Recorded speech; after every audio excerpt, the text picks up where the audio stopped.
I'm game. It's been a week where I need some jokes. So. Okay.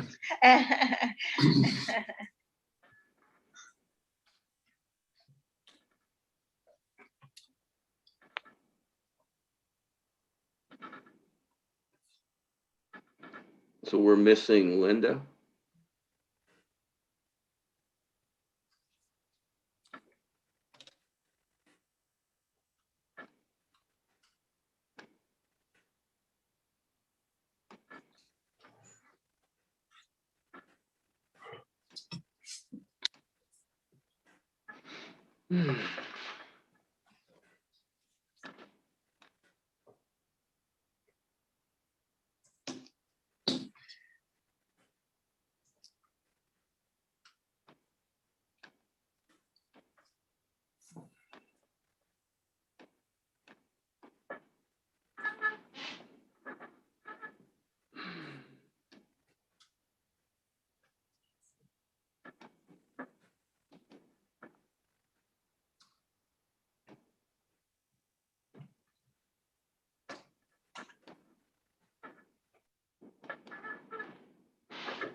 Bob, I think everybody's here now.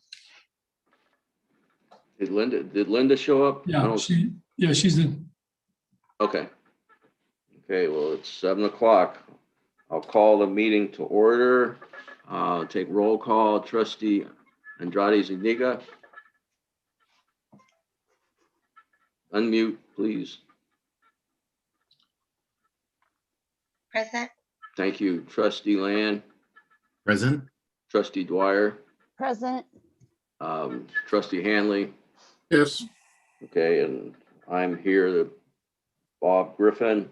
Pledge of Allegiance. I'm going to ask the superintendent to lead us in the pledge, please. I pledge allegiance to the flag of the United States of America and to the republic for which it stands, one nation, under God, indivisible, with liberty and justice for all.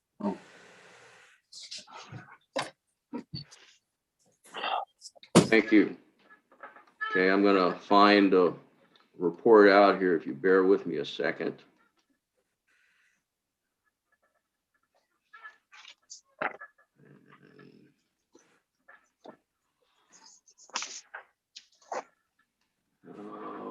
Gotcha. Hold on. I have to read this, so I want to make sure that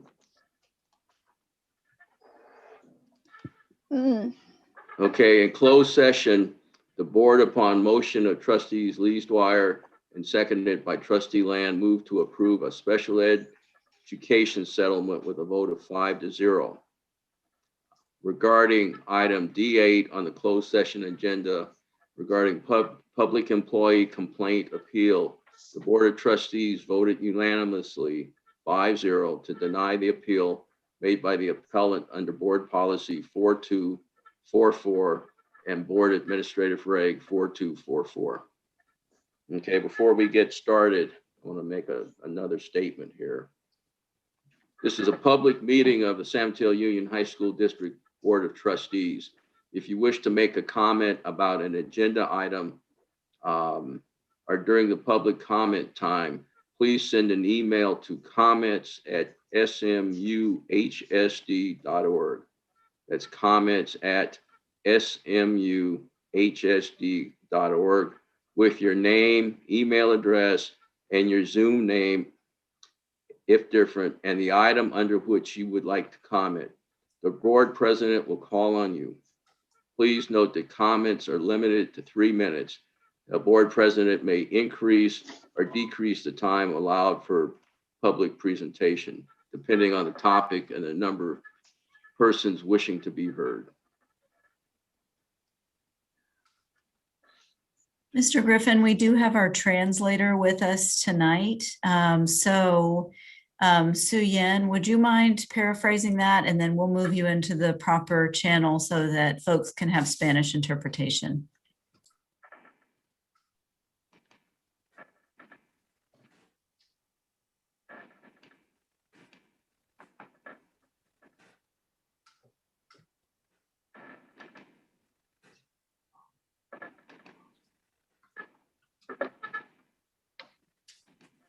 I'm sorry, I'm getting a message that Su Yen is already in the channel.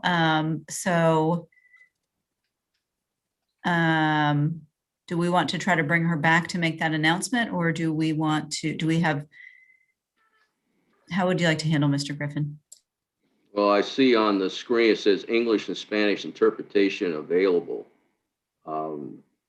So, We just need somebody to say that in Spanish. entonces, I can- si hay gente que, oh no, Leah, your Spanish is so I much can better than say it. mine. It's fine. Great, thank you. Sure. Tenemos traducción en español. Si gustan, nomás oprimen el botoncito que dice interpretación en su pantalla. Si tienen alguna pregunta, por favor, pregúntenos. También si no sirve muy bien, por favor, también díganos. Yo creo que la vez pasada habían problemas y nadie nos dijo, así que, por favor, gracias. Last time, I think at the last meeting, there were some issues with the translation. So I just asked if people have issues, if they could just let us know. Okay. Is there, excuse me for asking this again, Ms. Chalkley, is there any public comment of a general nature? No, no, sir. Okay. Board comments? Does anyone wish to comment? Good night. I'm only going to say one thing. I'm getting my vaccination tomorrow. Thank you to the County of Santa Clara and the County of San Mateo for providing vaccinations for educators. I'm so happy this is happening. Okay, well, thank you. Any other, this is going once, going twice. Let's move on. There is a communication to the board, I-1, this memo regarding the bond sale from Keygent. I don't know, do we need to say anything about that, Superintendent? No, except that the rates were very low. Interest rates that the taxpayers will be paying on these bonds are very low. Will save taxpayers millions of dollars over the course of the bonds. We're very pleased with the price we got. Okay, thank you. Item J, the consent agenda. Does anybody wish to have an item pulled? Trustees Lees Dwyer. I had a question on the contract with Sole Source. There was no, the actual document wasn't there. I think it was just a couple pages of, really, yeah, there was no, I didn't see the contract. So I wanted to find out what it actually was. What are Meraki access points that we're buying? Yeah. I believe my understanding is that these are wireless access points to improve the internet access on our campuses. Okay. Yeah, the contract itself should have been on the board agenda. So next time I would, you could actually send it to us maybe on Friday. Yeah, but we will. I think we need to be careful to make sure the contracts are listed so that everyone who looks at the agenda, the public, can see what the contract looks like. Yeah, we'll take care of that. Okay, so with that response, then I will not pull it from the agenda. Okay, is there a motion to adopt the consent agenda? I move approval. Second. Okay, trustees Lees Dwyer with the motion, trustee Lamb with the second, trustee Andrade Zuniga. How do you vote? Yes. Trustee Land, Yes. trustees Lees Dwyer, Yes. trustee Hanley, Yes. and trustee Griffin. I'll vote yes. So the consent agenda passes 5-0. Moving on.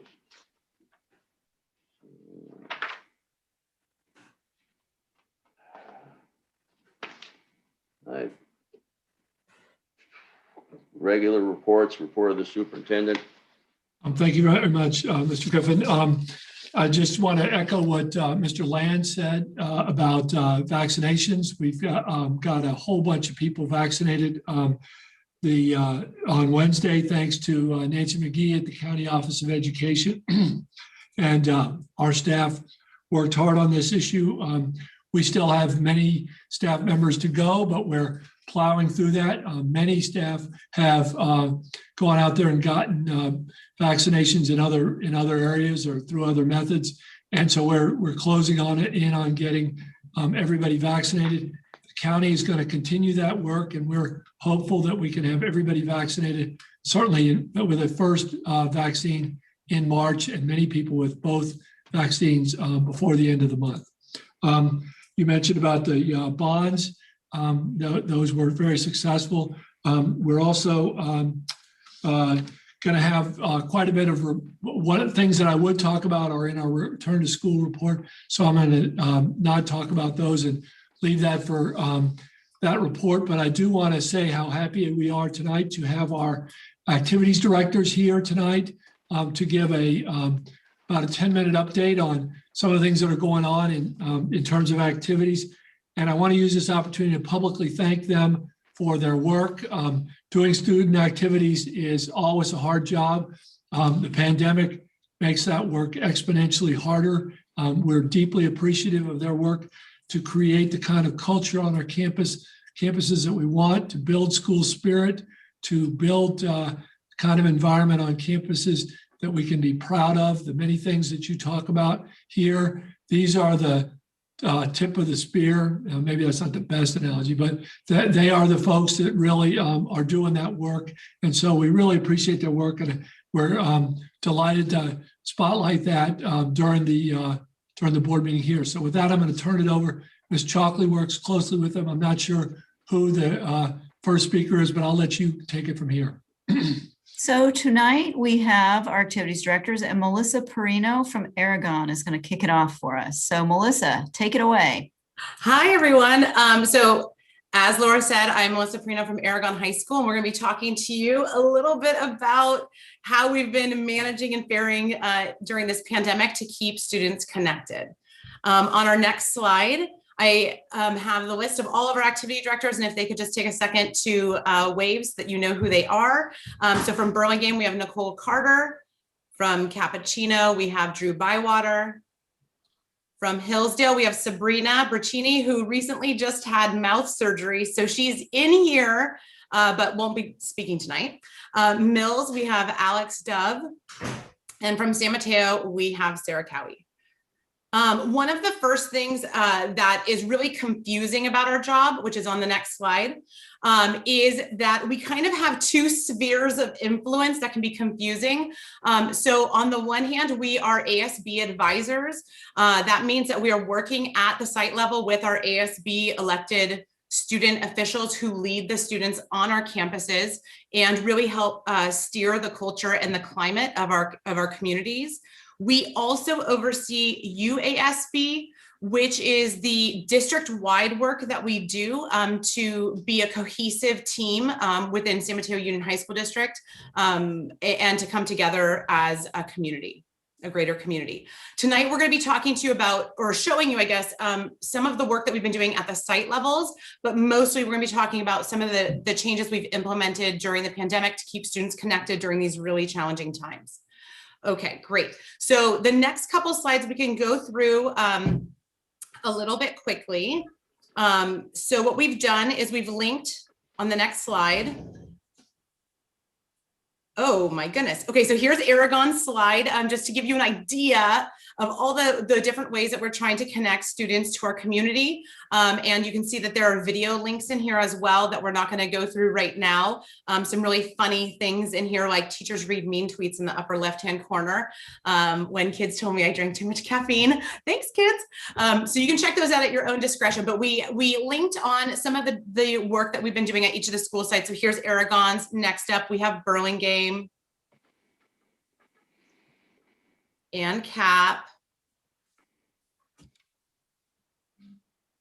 It's my next school in alphabetical order. That would be Hillsdale, sorry. Hillsdale.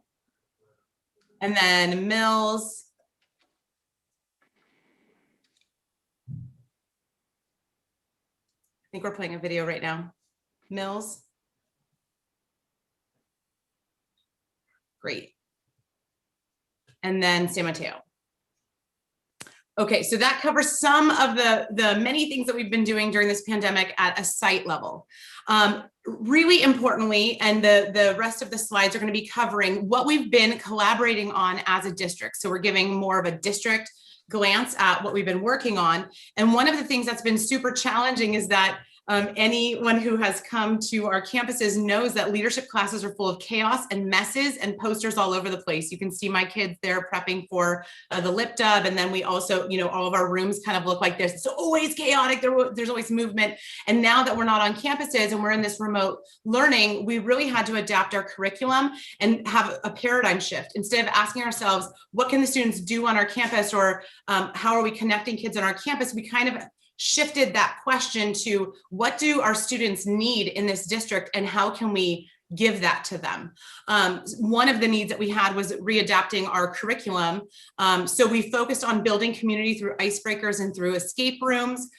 We've been trying to teach resilience through activities like rejection therapy, where students learn that it's okay to hear no and don't be afraid to ask the question. Working on communication skills, including personalities and interview skills.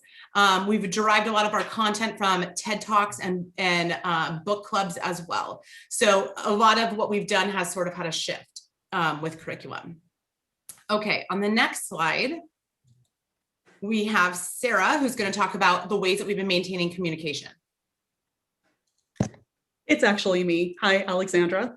So what we've been doing with communication is we've really been working within the infrastructure of our school sites and our district to really reinforce communication, transparency, and really trying to make sure that all of our stakeholders have all the information that we have available to them and that we're getting it to them effectively. So you can see here on the slide, we have our various stakeholders and our groups that we're making sure that we are constantly in communication with, sharing information as well as receiving information back, using what we're hearing from our communities, from our students, from our faculty, from our peers in our community to really guide our work as we work alongside with our administrative staff and other stakeholders to make sure that we are responding to the needs as effectively as possible in these trying pandemic times.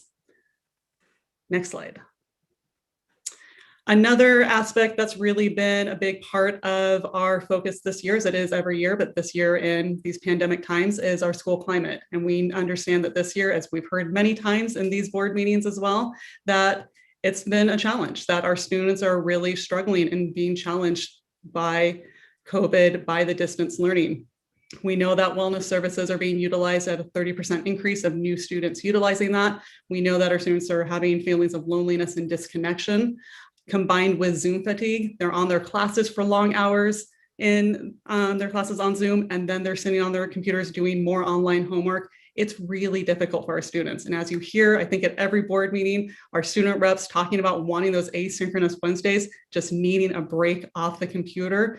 It's an immense need that we're seeing across the board. It makes it really difficult for us to be able to respond meaningfully because our abilities to communicate and engage with our students is limited because we're primarily working through the technology, through the computers. And yet that's one of the factors that's exacerbating these feelings for our students. And trying to be in person is difficult, although things are getting better. So I'm glad everyone's still wearing our masks and getting vaccinated.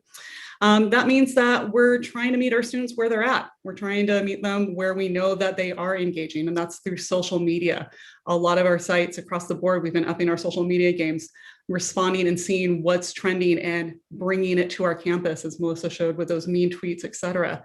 And trying to find spaces for joy for our students, as well as trying to find spaces for them to relax, to de-stress, to cope, to learn those skills, and to connect with their peers and classmates. So our sites, we've done Zoom yoga nights, movie nights, games, art activities, anything that we can to really just support our students and give them spaces to relax, de-stress, and try to find a little bit of joy in these pandemic times. Next slide. So as we've been working in this new environment, we've kind of had some tenets that have really been driving our work.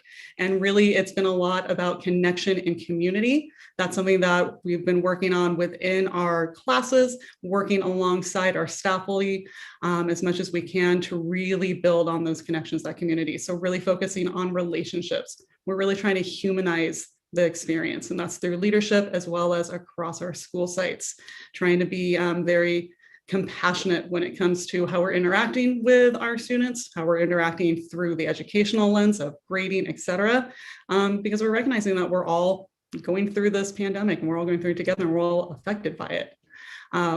Definitely, we continue to support our wellness counselors, making sure to promote them, making sure that students have access, that they know how to reach out, how to get support when needed, and that they know that it's there, providing academic support through homework clubs, tutoring, peer mentoring groups, across the board, et cetera, and then working with our facilities to make sure it's as safe as possible. Definitely, we are a lot of the voice of the schools as far as communicating vital information as we start to prepare to transition for an on-site experience. Will definitely be playing a large role in making sure that our students are aware of the protocols, what's needed, what's expected, resources, et cetera, and then trying to create as much spirit as we can. That's really what we're known for with our programs, that we are the spirits of the schools, and how to recreate that in this digital environment.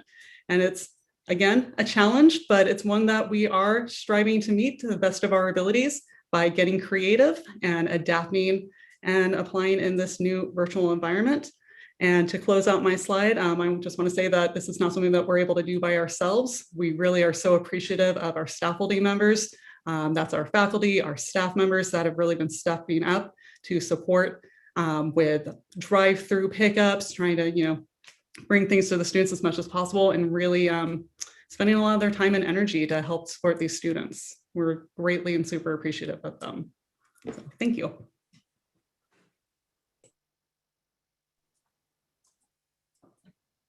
Next slide. Hi, my name is Nicole Carter, and I am the Activities Director for Burlingame High School. Leadership students across the district are working diligently to find ways to connect and engage all of our students in this virtual space. Their focus is primarily on ensuring that every activity or event that is created is accessible to every student. As you read through this slide, you will see just a snapshot of the different activities or events that we have been planning throughout the district at the different sites. And I'll highlight just a few. You'll see a couple events that are themed weeks, things like Wellness Week, Peace Week, Kindness Week, Stress Less Week. And in all of these weeks, we are offering students and staff opportunities to participate in various events that are centered around the theme. We are still doing Spirit Weeks, in which we ask students to dress up, get spirited, so that when they are logging into their classes, they see their classmates, they see their teachers, still having some type of like Zoom spirit connection, where we are all still honoring the feeling of being connected. We're offering, if you look at this list again, academic support activities throughout the semester, focusing on a lot around finals week. Mentorship programs, many of which are geared towards our 9th graders that have not stepped foot on campus. So trying to give them an idea or a snapshot of what high school life is like, and getting them ready for when they do finally get onto campus. And a number of student spotlight activities where we spotlight things like poetry or art, any types of works that celebrate the different creativity that we have across our campuses. Next slide. Hi, Drew Bywater from Cappuccino High School. I think so. I'm going to cover the topic of clubs here. In terms of, I think clubs it's been a challenge, but they've risen to the challenge because the Zoom time has been tremendous. And so, like everyone has said, you have 5 hours of Zoom classes, and then you're online for homework. And then having students kind of go above and beyond to then connect with their clubs again in a Zoom format or virtually. It's been a challenge, but clubs have absolutely jumped at that challenge and done some amazing work this year. So a handful of clubs have brought in guest speakers, done their own competitions, offered art activities, Game nights, just various types of game nights, whether it's, through different social networking apps or like through your phone doing the 8-ball tournaments. Movie nights, groups of plan movie nights just to like Netflix stream together. That's a very popular one right now. A handful of groups have done like student panels. I know CAP specifically has a group, CHS Mentorship, that has invited other students from grade levels just to learn about the college application process, just to give their kind of advice and experience on how to approach that next step. And one of the coolest things I've seen this year in terms of clubs is cross-site club collaborations. So specifically Mills BSU and the Cappuccino Black Student Union working together to create a letter for the district office to promote kind of action from the students towards the district. It's been a beautiful thing to watch them kind of week to week work together. Some snapshots here I just pulled from my own school, different activities like vision boards, the prom Netflix viewing stream that was from our Saga Club, which is the Sexuality and Gender Alliance Club. The mentorship photo is their little student panel at the top where it says thank you. A guest speaker for the Black Student Union at CAP, Loteria game for our CHS Latinos Unidos, card making, Cappuccino Leos, and then just, again, amazing work by the students for, again, jumping in there for more Zoom time, all their student members, the club advisors, everybody kind of, again, rising to that occasion. Thank you. Yes, next slide. Thank you. And last but not least, I'm Sarah Cowie from San Mateo High School. And I'm just going to wrap up sort of everybody. I would say for sure that this has and always will be one of our guiding lights, and that is being of service in our community. I know for myself, it's probably one of the things I'm most passionate about, and I also miss it the most, being with the kids and doing service projects. But even though we're doing Zoom, all of our school sites are still creating opportunities for students to serve in the local community. Whether it's here in our county or further afield. In this moment, I would say for sure that there are so many needs, whether it is food, PPE, masks, clothing, hygiene products, and so much more. You notice here that there was a pantry shot. We did some cookies for a local shelter for Valentine's Day. Again, we're still trying to be of service.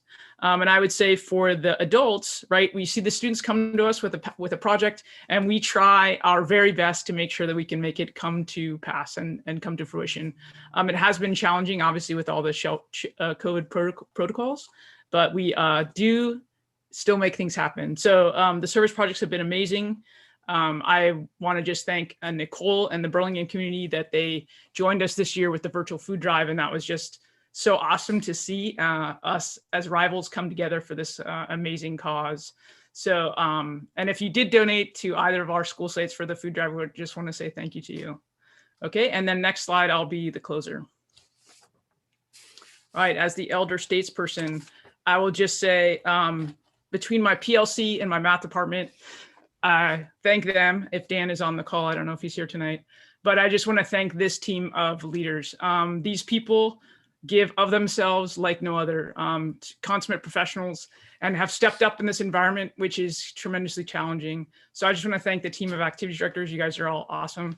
It's an honor to work with you. I also want to thank the school board. We want to thank the San Mateo Union High School district staff faculty, all of those things that we have mentioned, many of them, especially the club things, they wouldn't happen without our staff faculty members. I know at my school site, we have 50 clubs up and going, and I can't do that by myself, okay? We appreciate your support. And last but not least, the students, some of whom are here tonight, our school board members, and also their families who are there right beside them, literally right now, they're right beside them. And lastly, to our own personal families as well. I know that when we're like on these Zoom calls, I know next week I have a bunch of them and late into the evening. So my family's super patient, always very supportive. So thank you. And thank you guys for listening, and have a great night. Thank you. Someone take the presentation down, please. Okay, before I could even say that, we got questions and comments, and Greg, you're too late. Trustees, Lees, Dwyer. Trustee Zuniga was first. Hi, Well, everyone. excuse me for calling on you. We'll, Oh, well, I'm sorry. I was trying to be polite. She's being fair. It's my turn. Mhm. Thanks, Linda. I appreciate that. You're welcome. I just wanted to say how I'm always super blown away by how amazing our school communities are. I've spent a lot of time in the district before this, and we have an amazing district. Our student board members are awesome. They've really wanted to reach out to our board and want to get to know us, and we do a lot in the district. And I was able to sit in some of the classes recently with other schools, with CAP and stuff at Hillsdale. And again, I'm always super blown away. So thank you, teachers, thank you, students, thank you, administrators, everybody that makes our school communities awesome. I'm very proud to serve this district. Thank you. Trustee Lees Dwyer. Okay, I just wanted to say real quickly that I think that the work that the activities directors do is so crucial to the education of our students, to engage students with other kids, to get to meet new kids that you didn't go to junior high with or elementary, and you don't live in your neighborhood, but they're in the same club. I think that the activity director, they allow kids to expand their social circles, to meet people from different walks of life, to participate in things that they had never thought of, a club that they find engaging that they didn't have before, an opportunity. And I can say from my own experience, I had 3 exchange students come to this country: Germany, South Korea, and why am I missing on the third one? Brazil. And the person that they always ask me about when I talk to them now is Miss Cowie at San Mateo. They love Miss Shu, they love the athletic director, but they always say, how is Miss Cowie? Is she still there?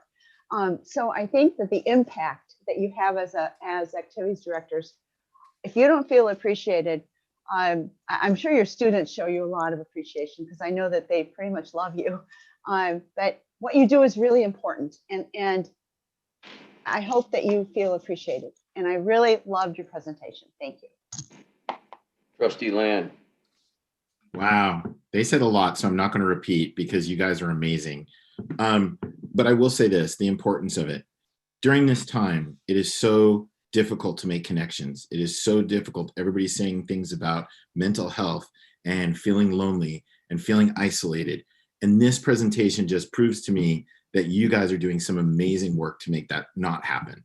And it's just super to see and hear and see the clubs that are going on, to see the activities that you're doing, to see the community service that our students are doing. It just makes me so proud to be part of the San Mateo Union High School District, of what you guys are doing. And I know my daughter's graduated a few years ago, but she was part of the leadership group, and it was just amazing. I have one personal note. I think, Cameron, you're out there trying to get a report from me. I'm trying to reach out to the board members. I know Leahy had just mentioned about us connecting with Jesse, with you guys and Ali, and I really want to do that. My job is just I'm doing this with little kids, so it's hard to do it with actually almost adult kids, and I really want to. So please, I want to find time to do it because what I see right here is just some amazing things happening. So thank you very much. I'm very proud of the work that you guys are doing. I hope just keep going. Thank you. Trustee Hanley, you have anything to add? Or yeah, this was an amazing presentation. It was more activities than I was actually aware of that was happening, and some very innovative things given just how difficult the pandemic has made everything to connect with everybody. So I was very impressed with this presentation and how much work is going on and how creative people are being in making things happen. So I really very much appreciated the presentation and getting up to date on the activities that are going on. So thank you for your work. it was a good presentation. I want to thank you myself because normally we would be out on campuses, which I think is, which is what most of us like doing. And we would, we would see the signs, we'd see people running up and down hallways and what was going on this evening or what, the big weekend event. And with, with this whole COVID thing, we haven't had anywhere to really go except Zoom here. So, I mean, you helped us connect some dots there that are really important. So thank you very much.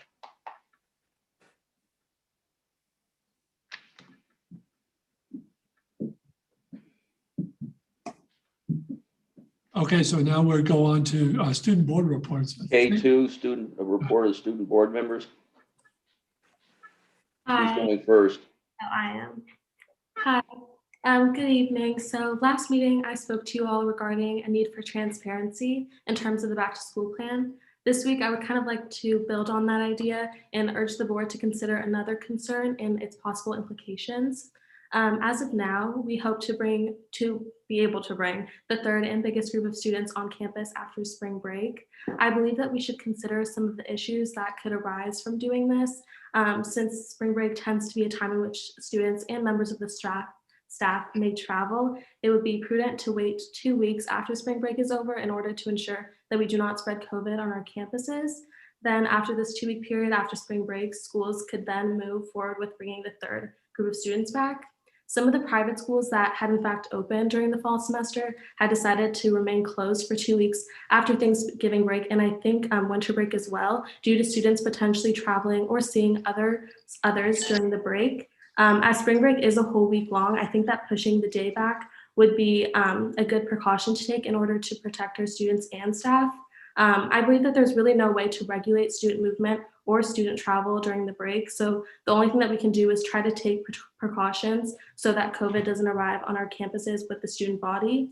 As a possible alternative, COVID tests on the Saturday or Sunday before coming on campus could be implemented so that the test results come back before students actually return on campus. Obviously, these are just some ideas that we can apply in order to keep the community safe when we return to school.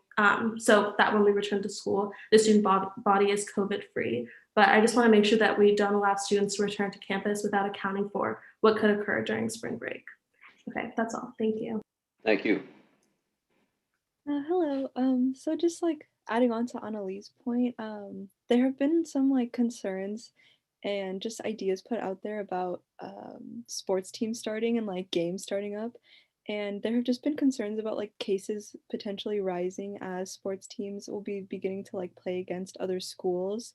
And similar to what Annalie was saying, I think a good suggestion would be mandatory COVID testing, or because I think we're pretty late in the semester, so all the seniors, kind of being biased here, but all the seniors are really looking forward to having a graduation if that is possible, and having sports teams play against each other and other schools play against each other could potentially higher the risk of the cases going up, and then the county would have to shut down again, possibly right before May, right before graduation. And students just kind of feel that that graduation is such a momentous occasion and a memorable occasion, and we think that that should be one of the bigger priorities. So in order to keep all students safe, definitely COVID testing is something that can be done. I know that students are able to get tested at the Cappuccino site, so if that could be possible. Also, one other thing I had to say was I've kind of noticed within the vibe of just Cappuccino, this workload has been very, very heavy over these past 2-3 weeks, and the students have just been completely drained. I used to be able to finish all of my work for the week by Wednesday, and now I'm struggling to keep up with my work for the whole week. And just the workload has gotten very heavy, and it's been very hard to be on Zoom a lot. And I think I'm just here to kind of push the idea of more asynchronous Wednesdays. I know that next Wednesday will possibly be, I think, is another asynchronous day, but just having more in our schedule, allowing students to just to catch up on work and be away from the screen, just because workloads are getting heavier for seniors especially, and the stress levels are getting higher, just hearing back from colleges, doing scholarship applications and things like that. So that's all I have to say. Thank you. Thank you. K3, report of the District Teachers Association. Being President Griffin, members of the board, district cabinet, I'm pleased to see that the 21-22 calendar is back on the agenda tonight. As you know, the parties agreed to shift one more professional development day to the first week of school to facilitate a better beginning to what promises to be another challenging school year. As you know, this is the first time in over a decade that we have not had a successor calendar in place this late in the spring semester. Well, this is not surprising given the current environment. I believe it's in everyone's best interest to approve the calendar so that teachers, students, and parents can begin to plan for the fall. Speaking of the current environment, there have been some notable milestones in the past week. First, as you know, San Mateo County has moved into the red tier due to its reduction in the adjusted case rate, despite the actual case rate being well above the purple range. This is a good thing that we've moved to the red. The transition represents the rapid decline in case rates over the past few weeks and a subsequent positive change in public health outlook. That said, we are still at a level significantly above the peak of last summer. Also, the decline in cases seemingly has slowed and probably has plateaued. We're not out of the woods yet, not even close. As I mentioned last meeting, we're currently rooting for the vaccines in a race against the variants for the control over the rest of 2021. That brings me to the second milestone. Vaccines for San Mateo County education employees are finally rolling out. This is a good thing, a great thing for educators and for public health. I commend Dr. Skelly for his support in this effort. In my conversations with County Superintendent McGee and Deputy Health Director Srinivasan, however, it's clear that the county vaccine supply stream still needs improvement if we were to truly reach all essential employees in the time for the start of school. Our county, for some reason, is having a harder time than our neighbors. I call on the trustees as elected officials of the district to take action to advocate in whatever manner available for increasing the pace of the rollout, not only for educators, but for our most needy communities as well. Our public health depends on it. The third milestone is more sobering, much more sobering. California is the first state to reach 50,000 deaths from COVID-19, notably more than New York, Texas, and Florida. COVID deaths in California now outnumber the deaths from all recorded California earthquakes combined. Again, not out of the woods. Moving to red also means that we can begin preparation for a return to school. Again, this is a good thing. Phase 1 may begin as early as March 10th. I say may because there's still a lot of work to be done to prepare. We must ensure student, staff, and community safety by implementing all of the infection mitigation strategies outlined in the guidance provided by the CDC, the California Department of Public Health, and the county. Not doing so would undermine our commitment to the community. We must ensure that the district delivers all of the necessary measures with fidelity. As many community speakers have demanded, we must ensure that these measures are in place, not just that they can be in place, so that students can return to a safe environment. As Trustee Hanley said last meeting, contrary to much of the public comment, it is not as simple as saying school is safe and the guidance is it's not as simple as saying school is safe. The guidance is much more nuanced. Indeed, the CDC, California Department of Public Health, and county guidance is much more nuanced. School can be safe if the mitigations measures are in place. Again, we have a lot to do to get there. Luckily, we have some time to ensure student safety. I would be remiss if I didn't comment on a second tack from Mr. Hanley. He suggested that he was essentially being forced to approve an agreement that he did not like due to some perceived mandate. That is simply not the case. The agreement between the parties is a result of the board's direction. The collective bargaining process did not delay the return to school negotiation. That argument is a straw man. The association has negotiated in good faith at dozens of meetings for over 6 months. The agreement that we reached contains very little, almost nothing, other than the accepted CDC, California Department of Public Health, and county guidance for a safe return to school. To suggest that the association was somehow the impediment to the progress is false. On the contrary, it is the district to begin assessing ventilation performance in classrooms. The campuses still do not have appropriate signage and markings in all locations. There are still no plexiglass shields installed in teaching stations. PPE has not been delivered to all necessary locations. Necessary additional personnel have not been hired, and there's still no logistical plan for testing or tracing. Again, to suggest that the union is stalling feeds into the uninformed, vitriolic, and misplaced anger toward teachers and unions that we have heard all too often in this process. We have advocated for nothing other than the safety and success of our students and staff in the return to school. The agreement is just that, an agreement. The trustees authorized their representatives to make the agreement. The trustees understood the parameters of the agreement nearly a month before the last meeting. For any trustee in a public meeting to make a derogatory accusation that the process was forced by the union or hamstrung by the bargaining process after saying nothing in the interim is nothing more than a calculated and subversive act of scapegoating. I will end in the manner in which I began the last meeting, with pride. I'm proud of our members and of the work that we are all doing. I'm proud of the progress that we have made in reaching an agreement. This is hard work, and there is hard work yet to be done. We will not be shamed for advocating for the safety of our students, our staff, and the community. It is my hope that we can continue the collaboration that has brought us this far. Thank you. Thank you. Report of the CSEA Chapter 519 representative. I'm not sure we have a representative tonight, Mr. Griffin. Okay, report of the San Mateo Adult School Teachers Association. Hi, I'm Cynthia Eagleton here representing CFT Local 4681. Just kind of processing what Craig said on behalf of the high school union. This isn't what I was prepared to speak on, and I do want to speak on what I wanted to talk about, but I just want to say, I live with my 86-year-old mom now. She's a retired teacher. Her mother was a teacher. A lot of people in my family are teachers, and almost all of them were women. And throughout this pandemic, I have thought a lot about how this situation would be perceived if most teachers were men. And I'm pretty sure it would be perceived differently. I think there's a way in which we're expected to mother the culture and literally be the childcare for the world. And that's a really complicated place to be in. And I know that everybody listening, at least I hope so, understands that when people choose to be teachers, it's really a hard decision, because with the education we have, we could make a lot more money doing something else.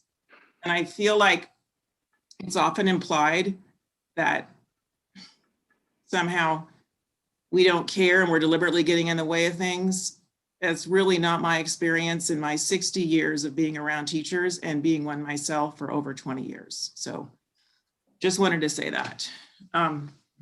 So I'm here to talk about adult ed, and I'm not an officer anymore, but I'm now on the CFT Adult Ed Committee. It's a statewide body. And so I'm here tonight to just kind of fill you in on adult ed visibility and equity issues. And I'm just kind of read what I'm here to say. And I also want to say hi to Ms. Zuniga Andrade. It's the first time I'm meeting her as a board member, and I invite you to come to an adult ed classroom Zoom. Would love to have you. So as I think most of you know, adult ed has still not recovered from the cuts and closures that followed the housing and market collapse over 10 years ago. Adult schools face both funding and visibility challenges. With everything going on with COVID and the economy, adult ed is needed more than ever, but folks are often not aware that it exists. So through my work on the Adult Ed Committee, I was able to be part of a statewide level. It's through the California Adult Ed Program, that's part of the CDE. We produced a Pathways publication about adult ed in the Bay Area. It's both print and digital, and we'll send you a link to that. On both the state and the national level, there is finally focus on equity, and immigrant integration has been around for a while, but the emphasis on equity is pretty new in my experience. So CFT has worked on equity in the public ed for a while, but now we're talking about it more in the Committee for Adult Ed. Under Tony Thurmond, the CDE is actually talking about equity for adult ed. They've had webinars on implicit bias, race, and other action steps. Cowie is a national organization for adult ed. The most recent issue was dedicated to racial equity and immigrant integration.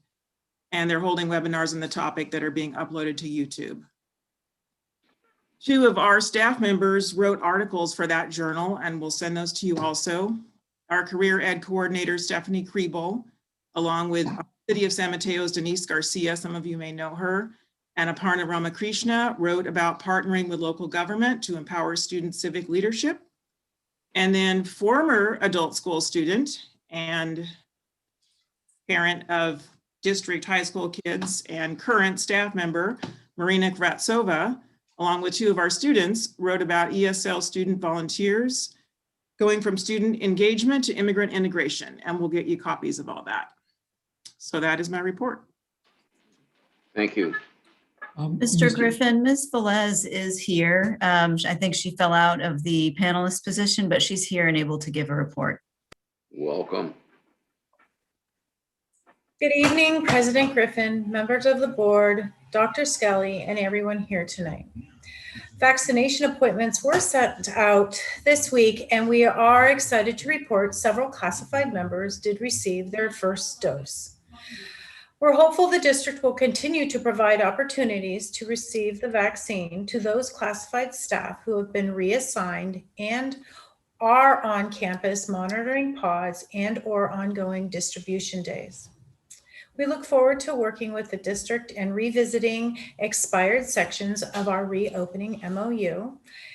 And classified staff is also curious to know of any possible changes to summer school this year, particularly regarding the length of work assignments. We hope that the district will give ample notification regarding any potential changes to work assignments so our members can best prepare. In closing, we hope you all are able to get your vaccinations soon and that we all find ourselves back to normal and stay in good health. Thank you and have a good evening. Thank you. Okay, we're going to move on to special reports. L1 update on spring semester reopening. I'm going to turn this item over to Dr. Black and various other people who will do this, and we'll move the slides forward for you as we go along here.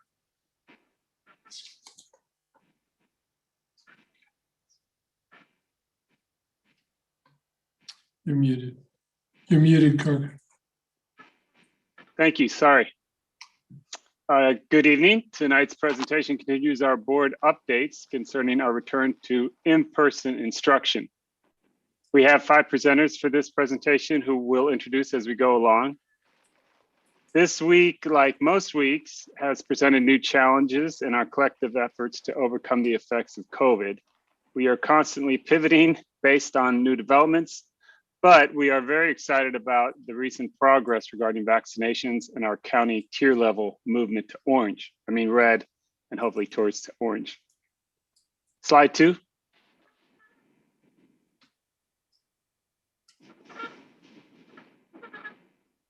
Slide 2. This is slide 2. We have slide 2. Oh, sorry. Okay. This agreement with our Teachers Association outlines a 3-phase return to in-person instruction. Specialized programs, which are located at 5 of our 6 comprehensive high schools, comprise phase 1. Middle College, Peninsula High School, the Bridge Newcomer program, and various enrichment opportunities make up phase 2. And phase 3 will initiate the hybrid schedule for all students selecting to participate with in-person instruction, contingent on the county moving into at least the orange tier by that date. Slide 3. This slide lists the tentative dates for our 3 phases. The dates on the first 2 phases are confirmed since these were contingent on the county being in the red tier. Phase 3 dates are dependent on the county moving into the orange tier. So hopefully conditions will allow us to reach phase 3 within the month of March. Slide 4. Early last fall, the district applied to the county for permission to operate student learning pods and other 14-to-1 sized cohorts on our sites. These pods and cohorts have operated on and off since October. Currently, we have these pods listed on the slide operating on our campuses along with some other small enrichment cohorts at many of the sites, along with the activities you heard from the leadership teachers. Slide 5. Athletic competitions have started for 4 sports. These are swimming, cross country, and girls tennis and golf. Last week, the California Department of Public Health gave the okay for all outdoor sports to begin on February 26th if their county meets certain criteria in which San Mateo County currently does. However, there are 2 sports seasons this spring, so most of our other sports are in season 2 and will start their contests on April 5th or thereafter. Football is a sport that's in season 1, and these contests will begin on March 12th with, I think, a 5-game season. Part of the CDPH guidance authorizes and requires athlete COVID testing and coaches if certain county conditions exist, but that is not the case right now in San Mateo County. However, we do have a program where all of our athletes are tested for COVID. Okay, next slide. I'd like to introduce Laura Chalkley, our Manager of Public Relations, for this slide. Hi, good evening, everyone. Thank you, President Griffin, members of the board, and superintendent and my colleagues on cabinet. We did send a survey to families on Wednesday. We have already gotten over 3,000 of those returned. And in the survey, we asked very simply about desire to return to in-person programming or continue with distance learning. Middle College, Peninsula, and specialized programs provided their own surveys to families. And we are working on special outreach to non-English speaking families. And we did update a web page that provides information on the return to in-person instruction. Of the 3,000 plus returns that we've gotten so far, it's trending like about 43% of students want to return to in-person learning, around 54% want to stay in distance learning, and around 2.5 of the respondents are saying that they're in independent study.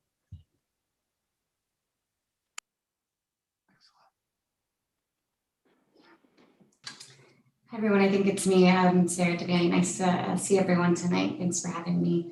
So I think this was mentioned earlier, San Mateo County effective, let's see, Wednesday night at midnight. It was announced on Tuesday that we are in the red tier, meeting the criteria. And I just want to point out a couple of things. We were really waiting on that adjusted case rate that was sort of lingering. So this week it went from 9.6 down to 5.6, putting us in this red tier, which is great. Lots of progress there. And the other thing I'll point out is we did go our positivity rate from 2.8 to 2.1. So that's close to the yellow tier in terms of our positivity rate, which is also great. And then our health equity is already meeting the criteria for the orange tier. So we may see continue to move down in the tiers, which is great overall. Next slide. So I think a few of you mentioned this. I know we're all really excited about this. Trustee Land mentioned this, and so did Dr. Skelly. The county's really doing a great job. It is a huge undertaking, lots of communication on the daily, trying to identify who's on the current list, who is vaccinated, who's still waiting on appointments, and we are all actively involved in supporting this. Dr. Skelly's been sending out some emails to staff pretty much daily on the status, and where we are now is that 1B category. It was really broke down into 3 categories. So there was a 1, 2, and 3 group. One was for those working on campus with students. Our second group is on campus, and our third group is working remotely. And so, as mentioned, got through close to 230 in our district, and then we still have some going tomorrow as well. And I think Nancy McGee announced today that close to 3,000 in the county educators, K-12, were vaccinated at this first event, which is just incredible. So we're excited to see where this leads. Next week, we roll out group 2. And then I think Dr. Skelly mentioned this earlier, hoping that and anticipating that all will at least receive a first dose by the end of March. Next slide, please. So we're actively working, preparing, revising our training, which we'll gear up and start that next week for that phase 1 return. Looking at our student guidance as well as our staff training, and various topics will be included: health and safety, screening, behavioral expectations, PPE, movement on campus, COVID testing, all the things we've shared with you over the last several months. Next slide, please.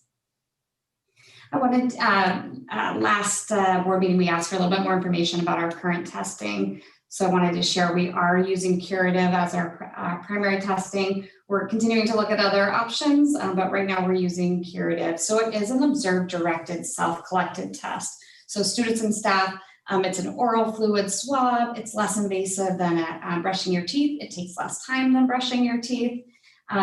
We do appointments in advance as well as walk-ups. Staff and students get results via text and email. We've created lots of flyers and posters and materials for students as they are coming on campus and before they come on campus to know what to expect. And I'll take a moment here just to mention, I know there were some thoughts around spring break and how we might support testing around this. Well, there's two things. We will be able to do testing before and then potentially after, because we will be testing our students every 3 weeks as part of our schedule. All right, next slide, please. So here's our schedule. Staff are tested every 2 weeks. Currently, we're scheduled through the end of March, about every 2 weeks there. And we know that with staff, it's been easy for them in the morning as they're coming on campus. We have been prioritizing those who are coming on campus daily testing. As the phases increase and more folks are coming on campus, we'll continue to increase that testing. And then for students as well, every 3 weeks. And we've been testing our learning pods and our athletes. And I did want to mention from November until now, we've had 1,822 tests that we performed. In February alone, we did 1,055. So we're really ramping up and scaling up. And I think that we've added additional staff as well. So you'll see that a little bit later in the presentation, but we are doing our best to make sure we're scaling appropriately and have plans in place. And then if there is a positive, right now, our negativity rate is 97.333. And so there is a 2% other rate, and that is not all positive. I think we're under less than 10 total in all of our 1,800 tests that were positive. Some of those, there wasn't enough fluid on it, or there are some other discrepancies on why there can be other as opposed to negative or positive. And then I will mention, we have been actively, if there's a positive case, and they are on campus, or if it's before they are on campus, that's great. That's what we're using this for, and it's working well. But we do have an active relationship and contact tracing and support from the county that we have engaged and encountered throughout. And so I just want to mention that we are doing those things now, and that work is getting stronger and better every day as we have practice and support. Next slide. And I think I hand this off to our colleague, Holly Wade.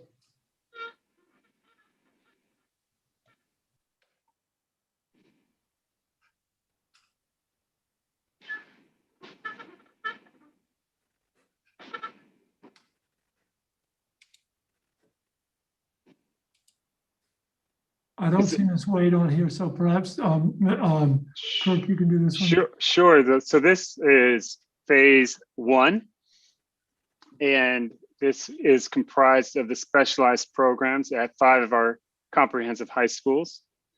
We had done surveys, as Ms. Chalkley mentioned, to our families, either through email or personal contact for their students. The schedules will vary based on individual student need once phase 1 starts, which is currently slated for March 10th. Some students may come a few times a week or just for a few hours a day, depending on their IEP and the need and the capacity of our staff. We expect almost 50% of the students will return at some level during our phase 1.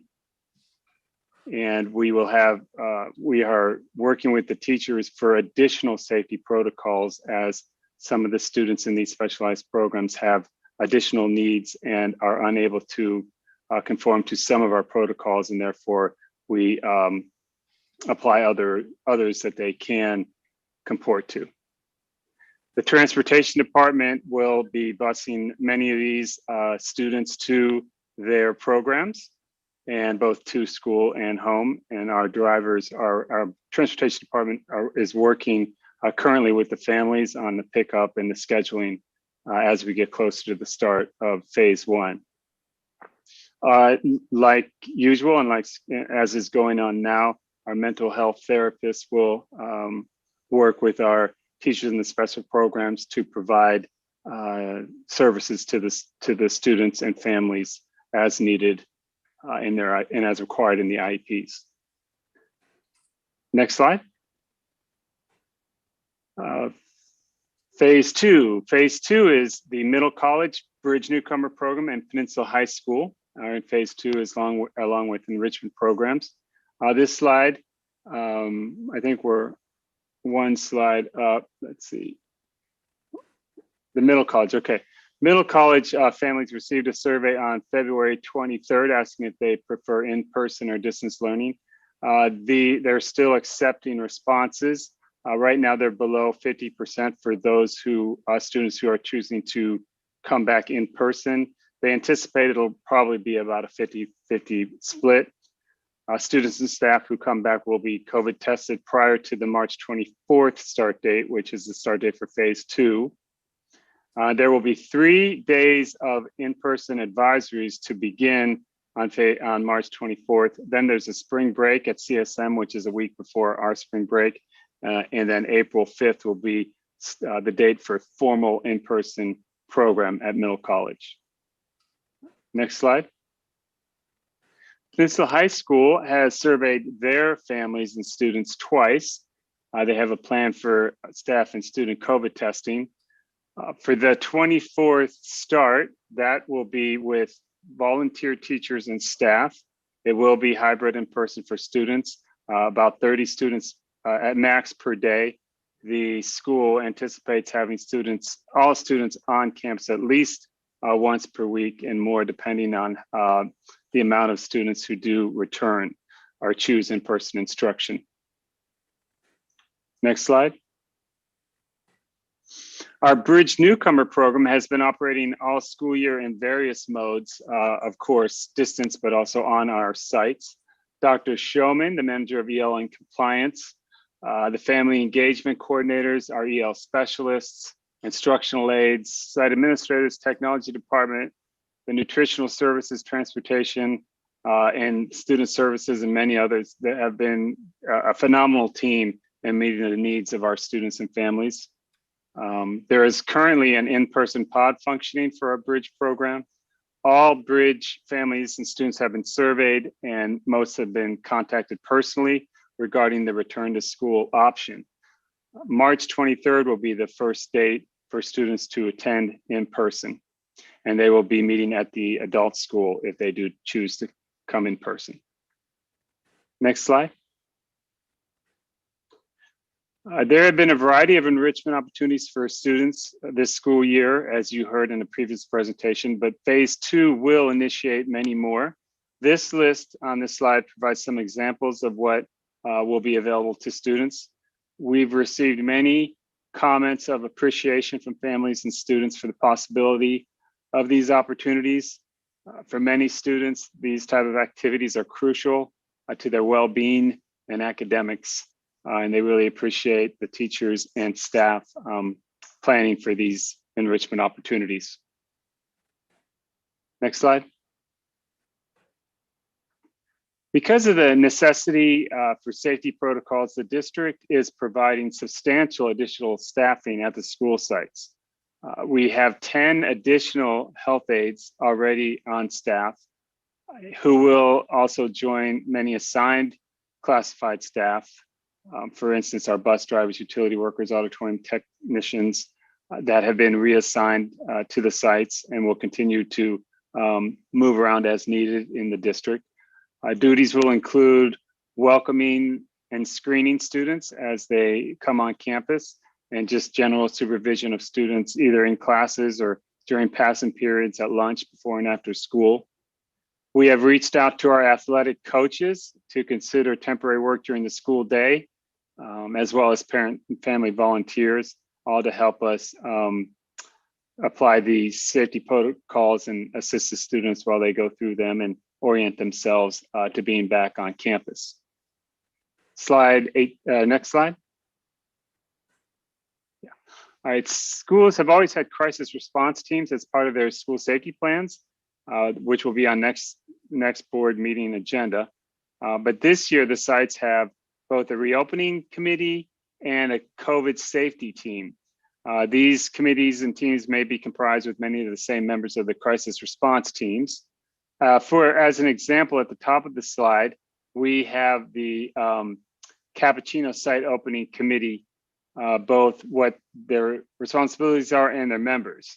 This committee is currently meeting 3 to 4 times a week, planning for the reopening. And you can see by the members, there are, well, there's not positions there, but there are members representing almost all of the different classifications at the site. The site COVID safety team is a team that each school should have that will oversee the safety protocols, and they'll correspond to safety requests from staff and students. They will oversee and request PPE, look at make sure the inventory is up as needed, will assess staffing needs and work with the district office if they need either more staffing or staffing at different times. And they will assist Ms. Devaney with COVID-related communications. Next slide. And now Linda Carlton will go over our ventilation system. Linda Carlton, our General Manager of Maintenance, Operations, and Facility Use.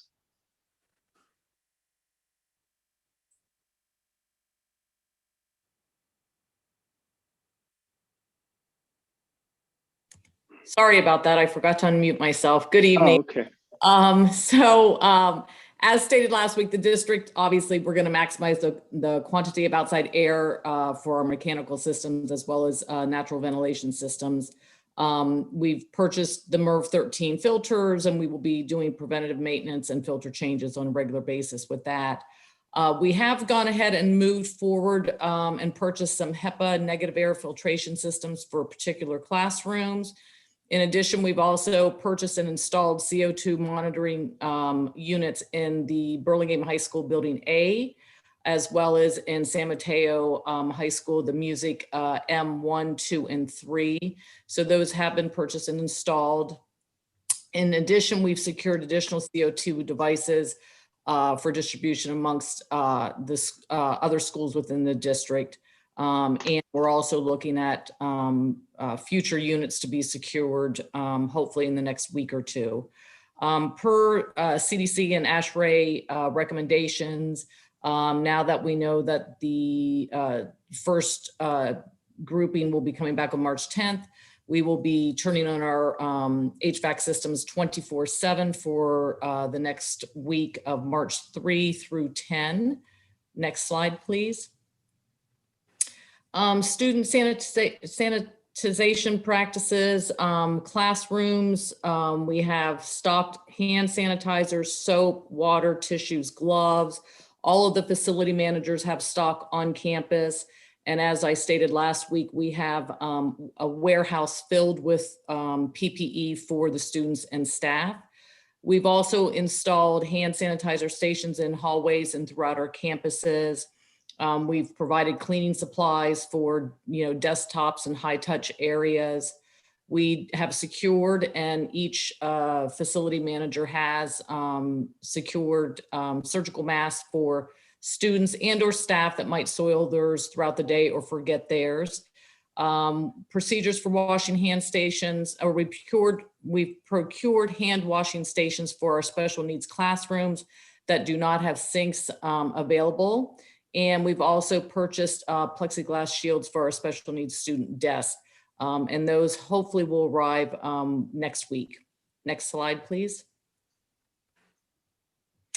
Campus signage and plexiglass. So we have a multitude of signs throughout our campuses, signs for direction as well as places when you have to wait in line, as far as in the classrooms, the desks that can and cannot be used.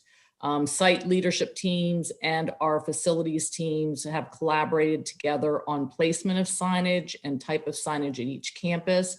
So if you go to Mills, you might see something a little different than you might see at Hillsdale or Burlingame. But again, our facility managers have worked with site leadership on signage across their campuses. Plexiglass has been installed at clerical stations and other high trafficked areas, if you will.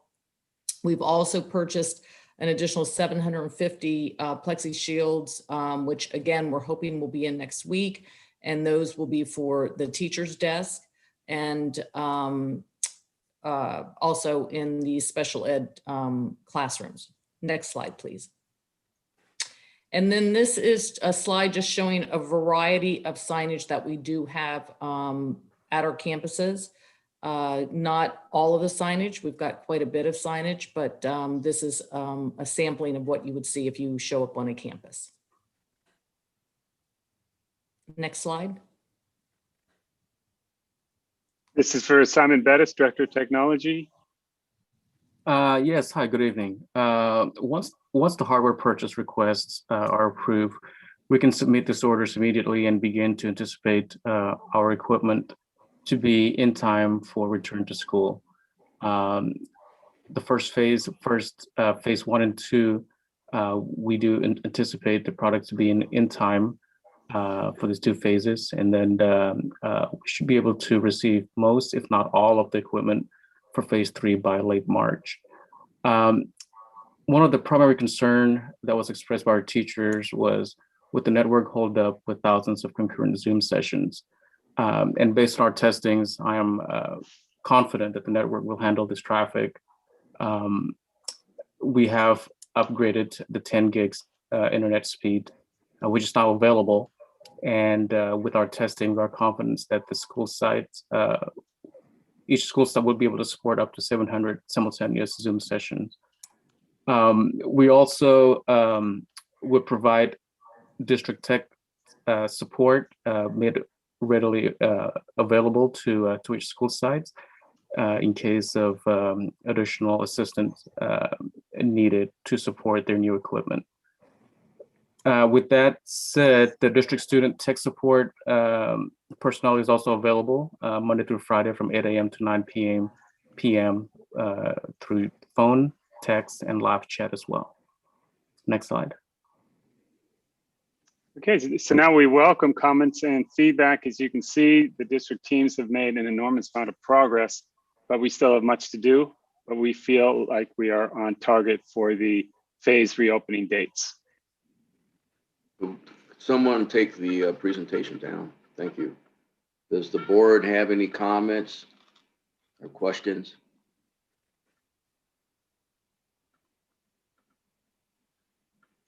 Trustee Lamb. I'll be brief. Just very complimentary on the thoroughness.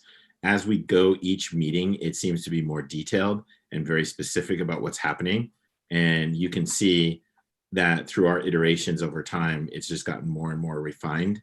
I know you've got more work to do, like you said, Dr. Black, but I'm having a deja vu when my school opened in September, and all the activities and all the meetings that we had and the adjustments.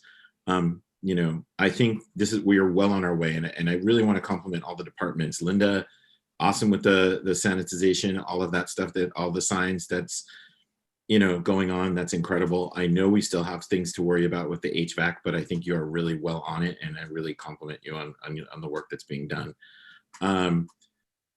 With the testing, I was going to still recommend pool testing for athletes, maybe. So Sarah, excellent job. I really appreciate the details of the dates, and I think we're really heading in the right direction with your presentations were. I still suggest that with athletes that we could do pool testing because it's just quick, boom, everybody's doing it. And, you know, as long as you have a nurse there, it works, and you get the results for even both teams fairly quickly. So it's something that you should look into. Other than that, technology wise, I'm really glad to see the evening support and that it's readily available. So outstanding, really. I think we're going to be ready. Crossing my fingers because I know I don't want to jinx it. So well done. Trustee Andrade Zuniga. Yes, thank you everybody for all of your hard work on this. It definitely shows how much time you put into this and effort. I just really want to make sure though that we have the student voices also as suggestions, like the student board members tonight that had made suggestions. Just I also have a list of stuff that people have sent me, students have sent me from the classes that I've been able to sit in on, as well as Spanish-speaking parents that haven't been able to communicate their opinions because of the language barrier. So I just want to make sure that their voices are heard as well. So I can, I can connect with you all later, but I just wanted to make sure that that was said. Thank you. Yes, please do. I mean, that's the goal of our site reopening committees, to have diverse feedback from all of our constituents. So please do send those to us. Thank you.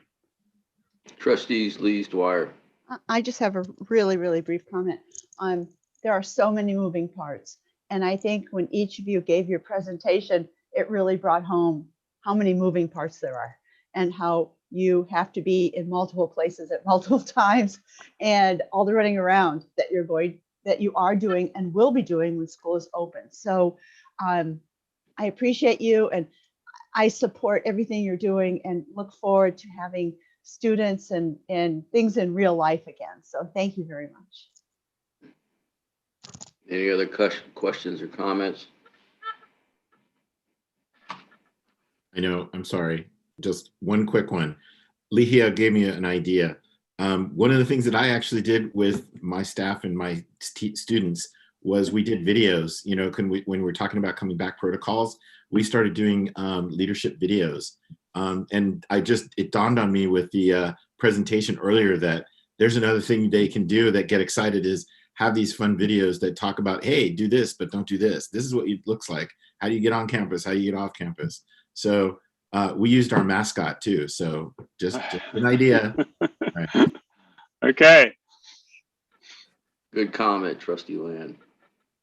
Okay, well, thank you. As this is an iterative process that every time we've talked about it, we drill down and it's like we're going down layers and layers, and I'm sure there's much more that you still have to work out, but I don't know how you could get from the start to the finish without going through this process. You couldn't have anticipated all at one time. We had no way to know where we were going back in the fall or whenever we started envisioning return to school.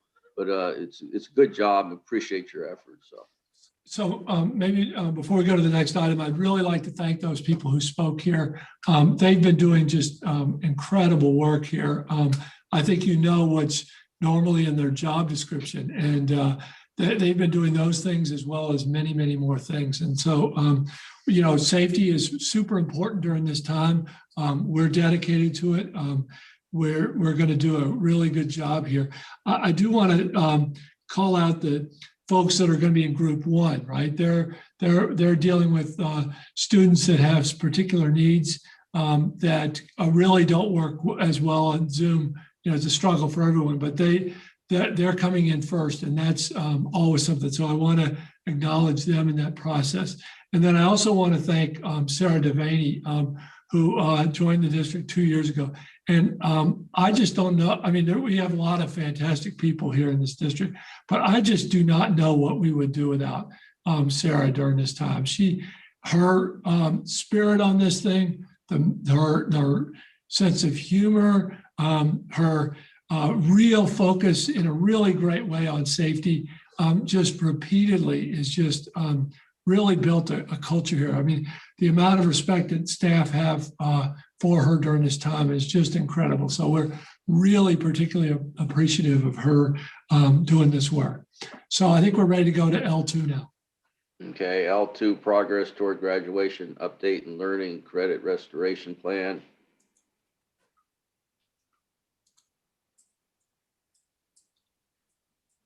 Good evening, Board President Griffin, board members, district cabinet. I'm back tonight with the third academic progress presentation this school year.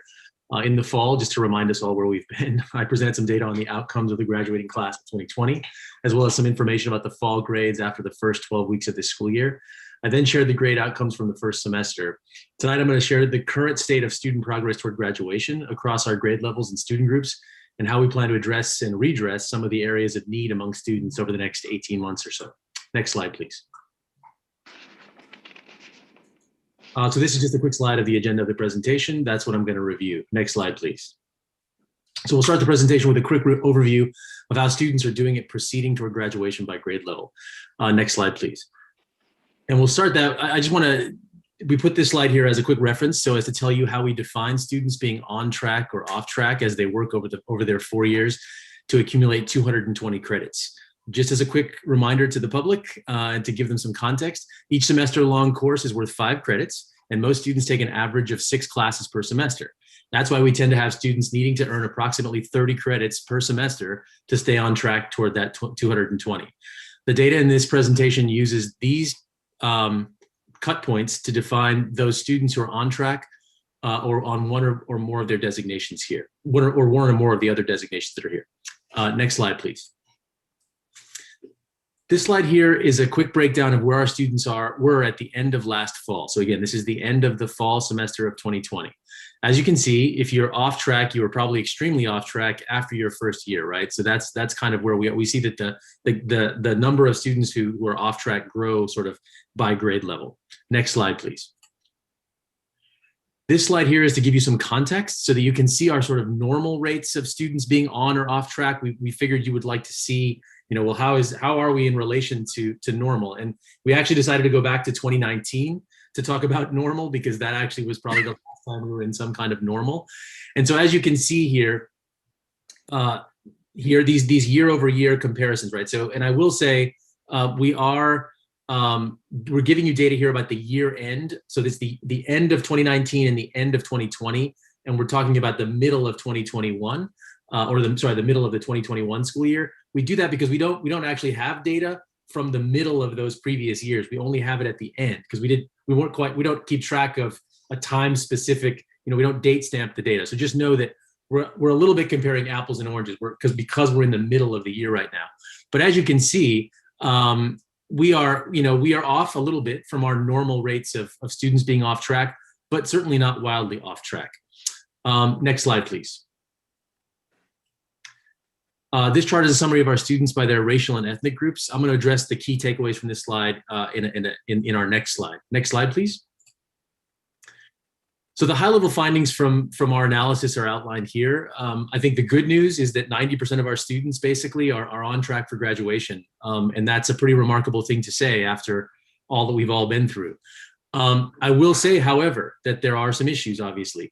7% of students overall are extremely off track, and that's troubling, right? That's a significant number of credits behind. And we are particularly concerned about 11th graders. They have the highest percentage of students who are extremely off track. It's nearly 10% of the class overall.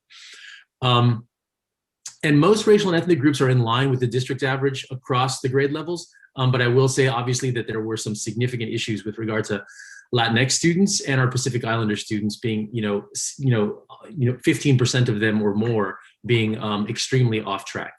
Next slide, please. So this is just a summary of our English learner data. So we're going to go now into our sort of historically underserved groups of students, just to give you a window into how they've been performing across the different groups. And so just to quickly summarize, we have students who are newcomers to our country and to the district. Those are our students in our English learner program. They might be in the ELD, the English Language Development Program, or they might be in mainstream classes. But we separate those two students because the students in EL mainstream are not in an ELD class. Then we have what are called long-term English learners. That's that LTEL designation there at the bottom. And that group of students is historically underperformed and underserved across California, but certainly in our district as well. And they are significantly struggling. And that's the group of students that has been here their entire time of high school, and certainly in terms of their entire time in California and in the district. And then lastly, we've got a the district, that, and it's all in relation to the district. Next slide, please. And so then this is just a breakdown of our other historically underserved groups of students, our students with IEPs, our students with 504s, and our socioeconomically disadvantaged students. Those groups are out of line with the district average, and I'll say a little bit more about them on the next slide. Next slide, please.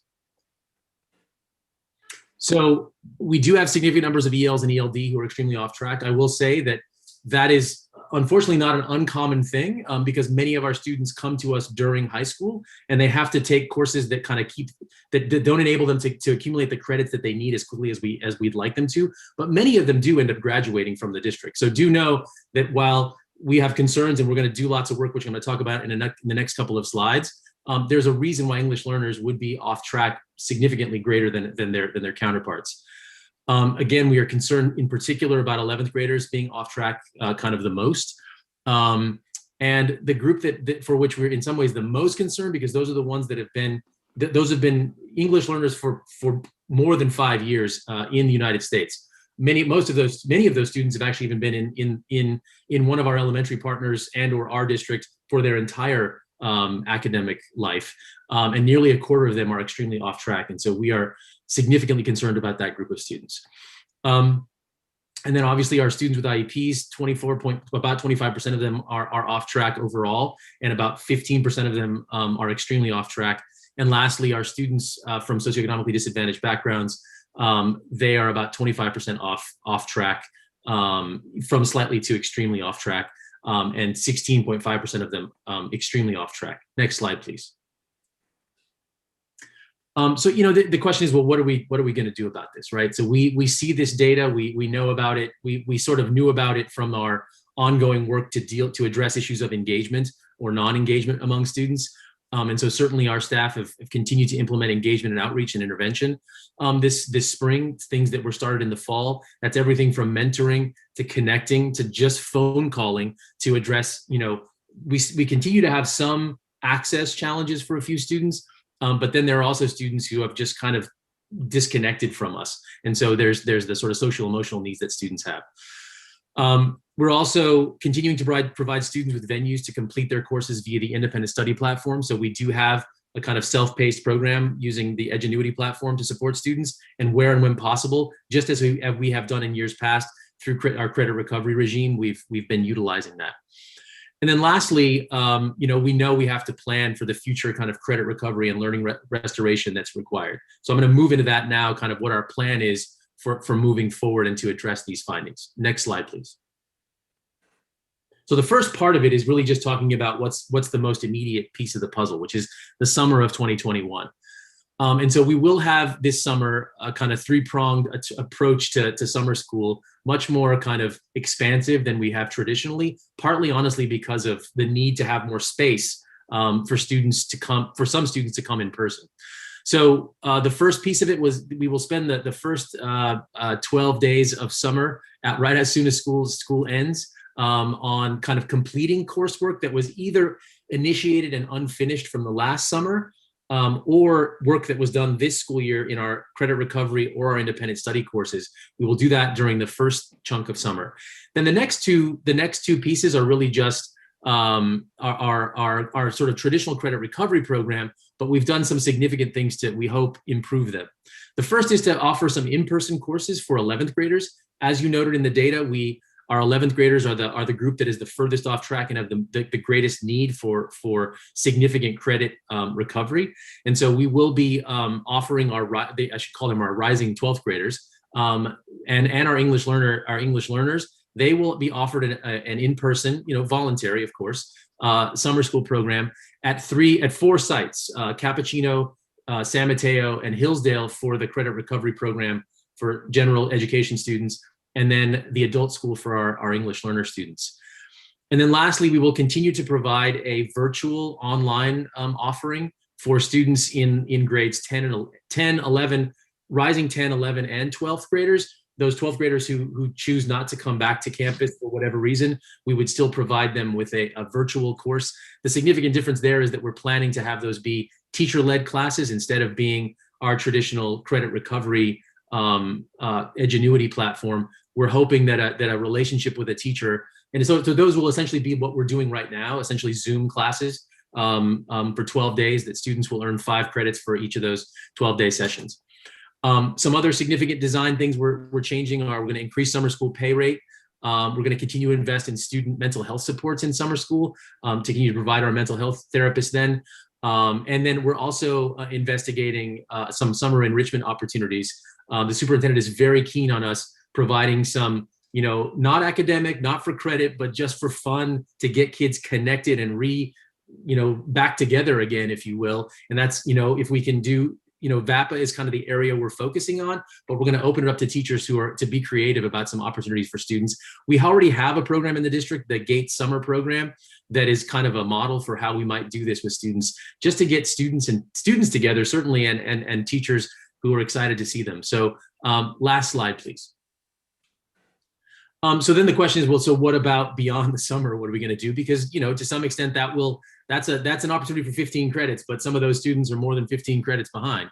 And so we need to evaluate student need and with a focus on 9th and 10th graders this coming fall. So we will engage in utilizing a couple of new diagnostic assessments. We're working with the language arts team to identify a new battery of reading and writing assessments that we can administer in the fall to inform teachers about kind of where students are, because we won't have had a state standardized tests for at least a year, but we won't get that data ourselves at the beginning of the school year. So we really will be 2 years from a test for our incoming 9th graders. And then we're really going to focus on our core instructional program. That is where the best bang for our buck comes, is what happens in our regular day-to-day classroom. We will continue to create opportunities for on-site credit recovery and intersessions and other kinds of night school options and all of that. But the best medicine for students in terms of their continuous improvement is the regular classes that they take, day in and day out, and really working with teachers on supporting the social emotional needs, which will be significant, I think, in the fall, as well as the kind of the essential standards work that we're really going to have to dig into next year as we refine the program that's needed. So lastly, we're really thinking it kind of really differently about summer school in summer 2022. There's some interesting models in the region of a jumpstart program that they do up at Skyline College, where students essentially it's more like an experience, a kind of boot camp, and they get kind of reconnected to some content. So we would have team teachers of STEM and humanities teachers taking a group of kids, teaching them some core skills, but also doing field trips and having more kinds of fun activities and getting them a significant number of credits through doing that. And then we also want to expand our summer bridge program, which we've done historically in mathematics, to kind of expand that to more 9th grade students more subjects than just mathematics. I believe that is the end of my time. I'm probably over it. So I'm happy to answer questions. Next slide, please. You can take that Okay. off. Okay, Trustee Hanley. So, Brian, a couple of questions. In the EL program where we have some high concerns, can you give me an idea of, I know we've got a number of kind of newcomer students in that program. Can you give me an idea of what the percentage of students are that we're dealing with that are in that program that are really starting from extremely low levels of English language when we get them, versus students that are that have been here, that we're dealing with kind of more traditional EL students versus students that are maybe newcomers to the country that are arriving with basically no English or a few words of English. Yeah, so I think we're basically talking about 30% of students are in that extremely underschooled and newcomer sort of status.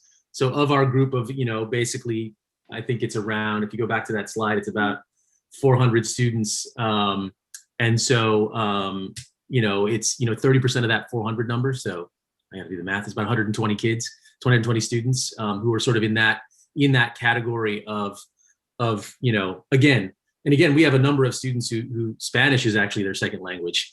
And so there's, we've got Right. Yeah. complicated. Yeah, I visited some of those classes, not this year, but in previous years. And you're right. Yeah, some of them, they're not even arriving as native Spanish speakers. So I guess I'm concerned that our scores are so low. Even if you take out I would expect that we're really struggling, or those students are struggling. That 30% is really struggling at a fairly low level and quite far off track from graduation.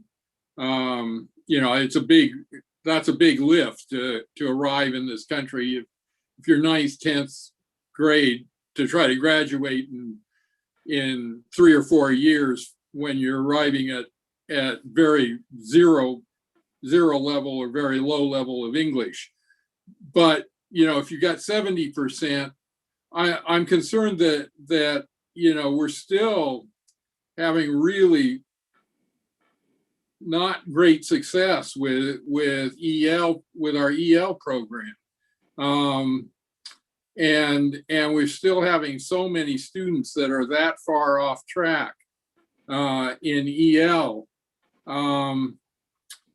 And the other thing that I can't tell from this data, because it's all kind of point in time data, it's 9th graders, 10th graders, 11th graders, but what it seems to suggest is that it gets worse as we're getting towards the 11th grade, instead of getting better. But I can't tell that for sure because it's not gross data. In other words, it's not tracking the same students. Have you looked at that? Have you looked at that gross data over a couple of years and seen whether what's happening with the students as they're going through 9th, 10th, and 11th grade, and what's the gross data showing you? Because when I look at this, it seems to indicate that they're not getting better, they're getting worse as the longer they're with us, and they're getting farther off track as they progress through the system. So there are a couple of things I want to just clarify. One is that we do get a fair number of students in the 11th grade, actually, like these English learners that we were talking about. So I think I think we all agree that's a sort of unique group of students that we do a ton. And I will say the ELD department and the folks who do ELD are doing a ton of work, because it's more than just pedagogy. It's life stuff. It's, access to resources and basic things. And so they are doing a tremendous amount, some of which includes good pedagogical work, but it is a lot of things, because those students are really, they're very marginalized in our communities, and they really struggle with, many of them don't even have they don't have parents, right? They have a guardian that they're living with in some way. So I think it's a real challenging circumstance. So meanwhile, I will say absolutely. And I have seen them make some very good progress. They're just, it's like I said, it's a giant lift to start from zero to high school level in such a brief amount of time. So I understand, I do get that. And I do get that we are putting a lot of resources and effort in it, and we are making progress with those students. So I do get that. And I do think we should keep looking at the growth data. It's not something we've really been tracking in the past. I think you can see a little bit of it if you go to that slide 6. There's a little bit of you can see a little bit of it. The problem is that that's only 2 years that you're really looking at. Honestly, we've really been tracking kind of outcome measures like graduation rate, and then we look at 9th and 10th graders, and then 9th and 10th graders in English and math, 9th graders, sorry, and then 10th graders if they're on track. But we really haven't been looking at this, and this has been maybe it's one of the silver linings of this moment, is that we're, I think, taking a look anew at kind of credit accumulation over every school year. So I think it will be, something we continue to pay attention to, and we're happy to provide you with some analysis of kind of growth over time in terms of credit accumulation. But I will say it looks fairly static, honestly, like 90 to 92% looks to be the number that it has been for the last 3 years. And so that may be the number that we've sort of hit at this point. But it's just, I mean, it's concerning to me if we're not, if the students are not progressing, obviously if they're not progressing and getting better as they're going through our system, and they're falling farther and farther behind, that's something that we really need to look at. And it's a concern with the LTELs too. I mean, as I look at that data, the LTELs are, I mean, we're not the only one having problems with that, but the LTELs are a real concern also, as are the socioeconomic group that, is struggling actually even more than the special education students are. So, we've really got a lot of, we've got a huge block of students that are doing well, but I'm not sure that what I'm seeing in this data indicates that we're making a lot of progress with this block of students that's not doing well. The 12% that is persistently, struggling. I'm not convinced that we're making a lot of dents in reducing that number. I'm done. Trustee Land. So Peter outlined the problem pretty well, so I'm not going to go over that too much again.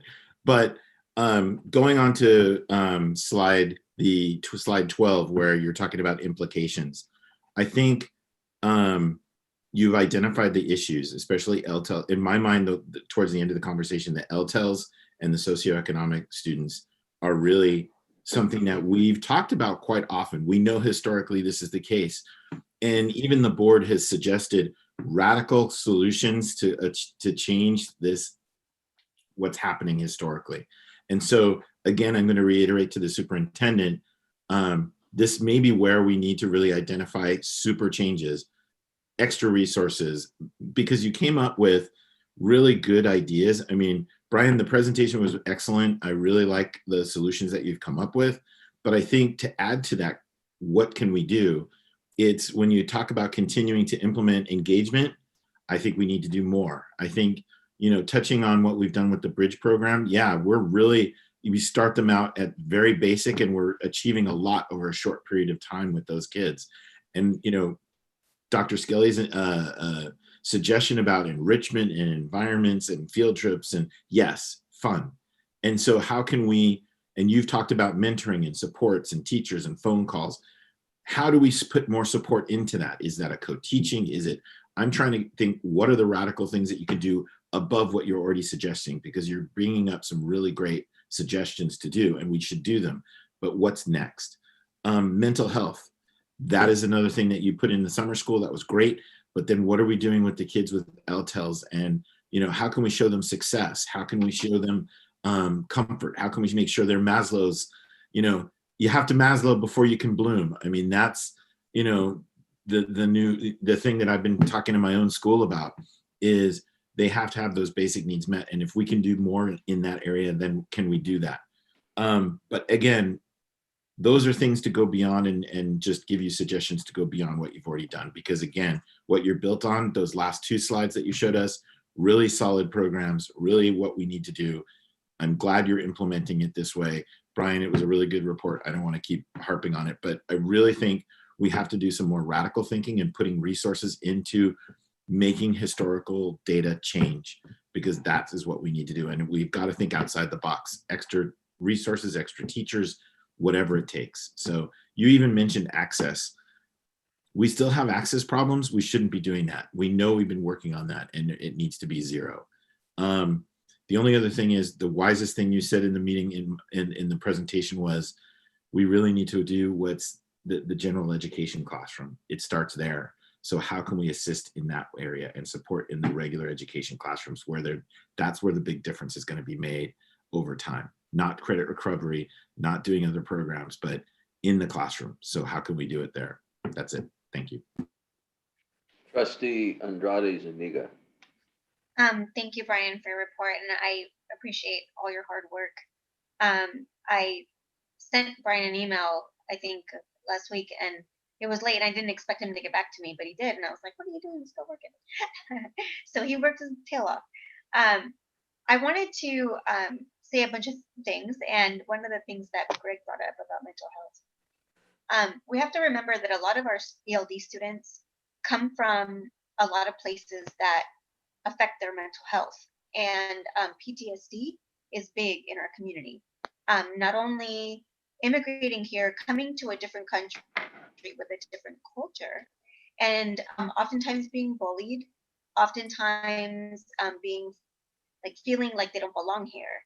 So all of that affects their mental health. So one of my questions was, I know that we have a lot of resources for mental health, and so I really just want to make sure that there are those things addressed for this community of students, for the Latino community, and also how much of that is taken into consideration.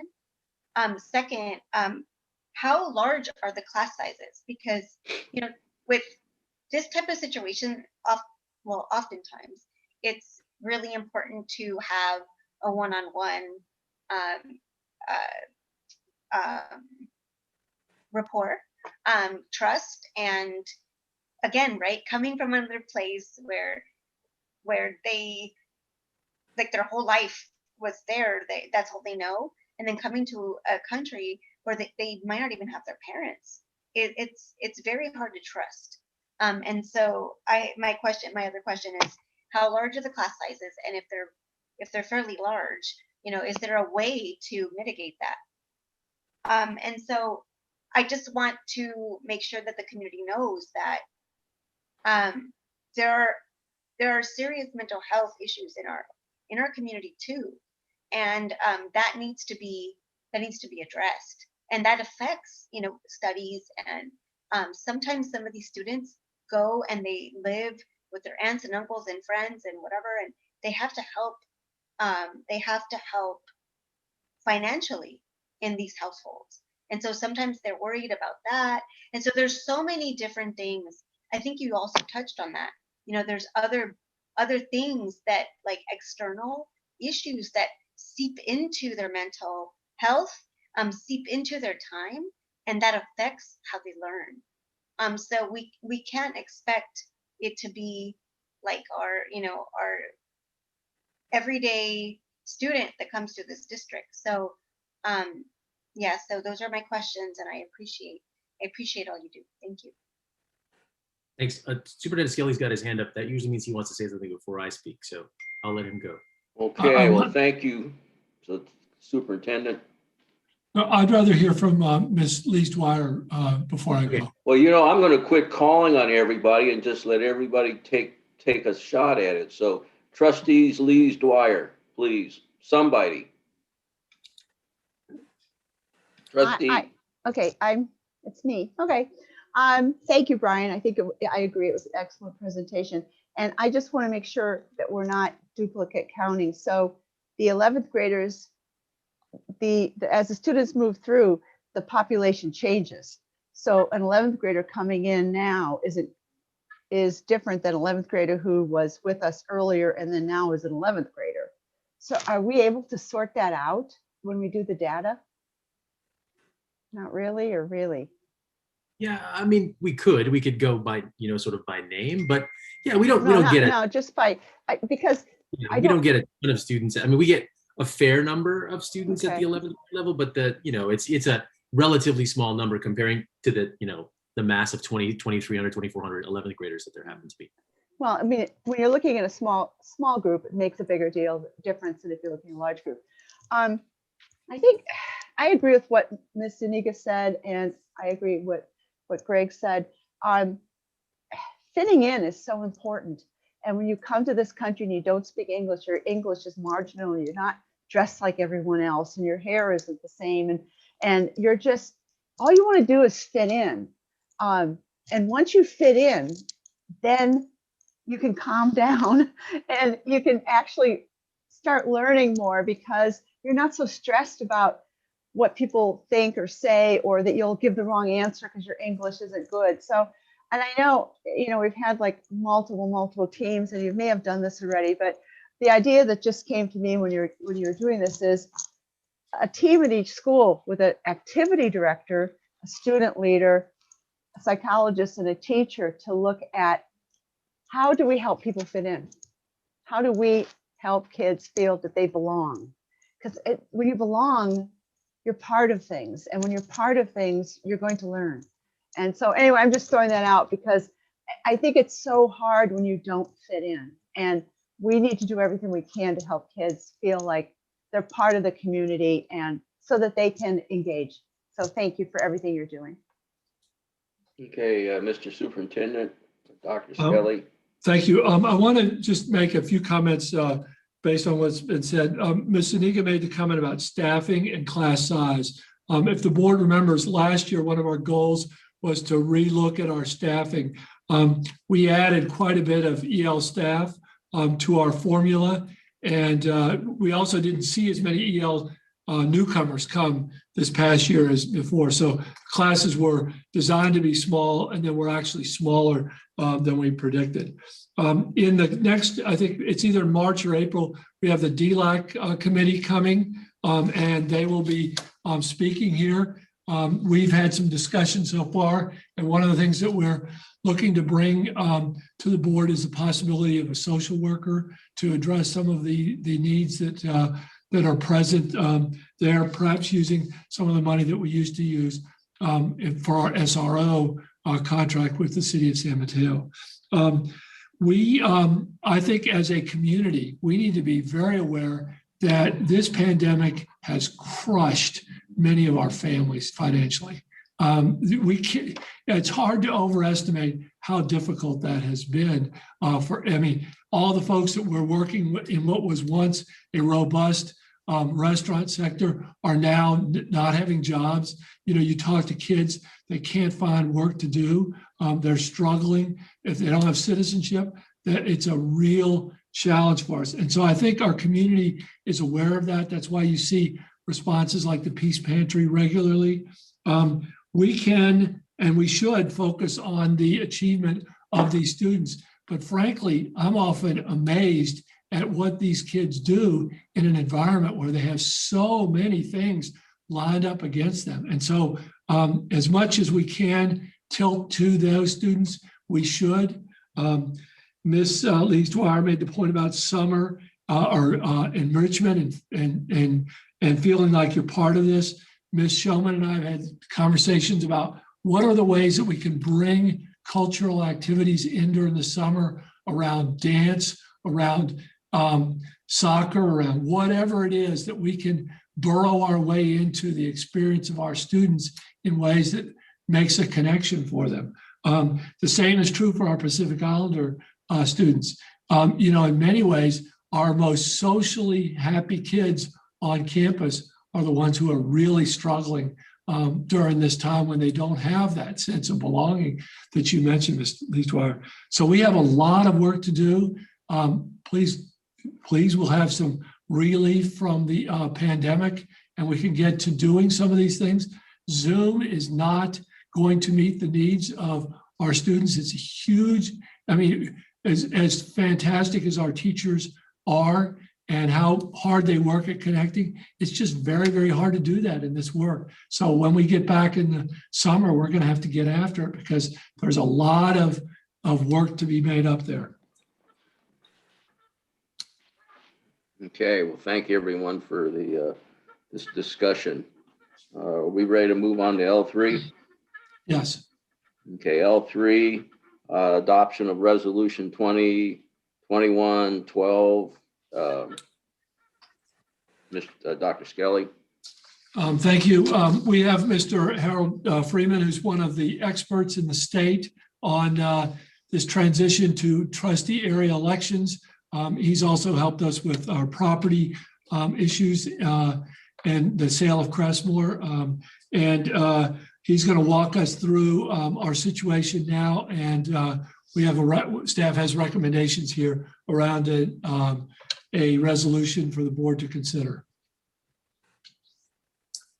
Thank you, Dr. Skelly. And it's good to, at least I'd say see you all, but through the screen, it's always challenging. What I want to do tonight is sort of set the stage for you for the resolution that's going to be before the board, both for the board and the public to really embrace the understanding of what could be a substantial change and why we're coming to it today. So with that, if we can go to the next slide. The school board is currently elected in San Mateo Union High School District at large. And we tried to come up with a graphic to demonstrate that. I don't know that the graphic achieved it. But the concept of an at-large election is that all 5 of your school board members may live anywhere within the boundaries of the school district, and anybody in the boundaries of the school district can vote for those members. So everybody has the chance to vote for all 5 of the seats. So that is the system that you have right now. We can go to the next slide. Where this comes into issue is with the California Voting Rights Act, or CVRA, you'll hear me refer to it. The CVRA has been around for almost 20 years in California. And to say it right up front, it doesn't outlaw at-large elections like what you have, but it does limit the ability to have at-large elections on an ongoing basis if there's certain impacts on protected classes. And so what we look at within the CVRA when we talk about that is, do your protected classes have the ability to elect their candidates of choice, to influence the outcome of an election? And really the key is this racially polarized voting, which is defined as when a particular class of citizens from a particular frequently minority group protected class are unable to achieve their goal of electing their preferred candidate, essentially because their votes are drowned out. And one of the things that I will let you know up front is it's often a misconception, necessarily, I'm going to use, for example, Asian Pacific Islander voters, that their preferred candidate would be an Asian Pacific Islander candidate. That's not necessarily the case. It may well be that you have a group of citizens, voting citizens within the district who prefer a particular candidate that's a different race, but they're still not able to get that person elected because, again, their votes are essentially drowned out. The note at the bottom of this slide is that proof of intent to discriminate is not required. It doesn't take under the CVRA a challenge to say that you are purposefully trying to discriminate against any particular class of people. It's also very different than the Federal Voting Rights Act. The Federal Voting Rights Act has certain requirements in it where, for example, you have to show that there is a specific concentration of a particular protected class within an area within your school district that you could turn into a voting area to empower that group to have a greater voice in their vote. That's a requirement under the federal law. It's not under the state law. So if we can go to the next slide. What happens in California, and it's been going on now for these 19 years, this law has been in effect, is that plaintiffs will bring challenges against local agencies, and it's not just school districts, it's cities, counties, special districts, statewide, under the CVRA, essentially to compel you to move from an at-large election to a by-trustee area election. And I'll shortly define what that means. The slide here is to emphasize the fact that in this 19-year history with ample litigation statewide, local public agencies have never successfully defended a lawsuit brought under the CVRA. It's literally a perfect batting record of plaintiffs winning. You'll see some of the challenges that have been brought in recent years. I listed these mostly because they're ones that are in the Bay Area, but statewide, this has been going on. And I do note there's one exception, which came out of the city of Santa Monica, where a plaintiff's counsel by the name of Kevin Shankman sued the city of Santa Monica under the CVRA He won. He was awarded $22 million in attorney's fees for winning that lawsuit, which the city is reputed to have spent $10 million defending. The city appealed the case to the Court of Appeals, and the Court of Appeals actually reversed the decision.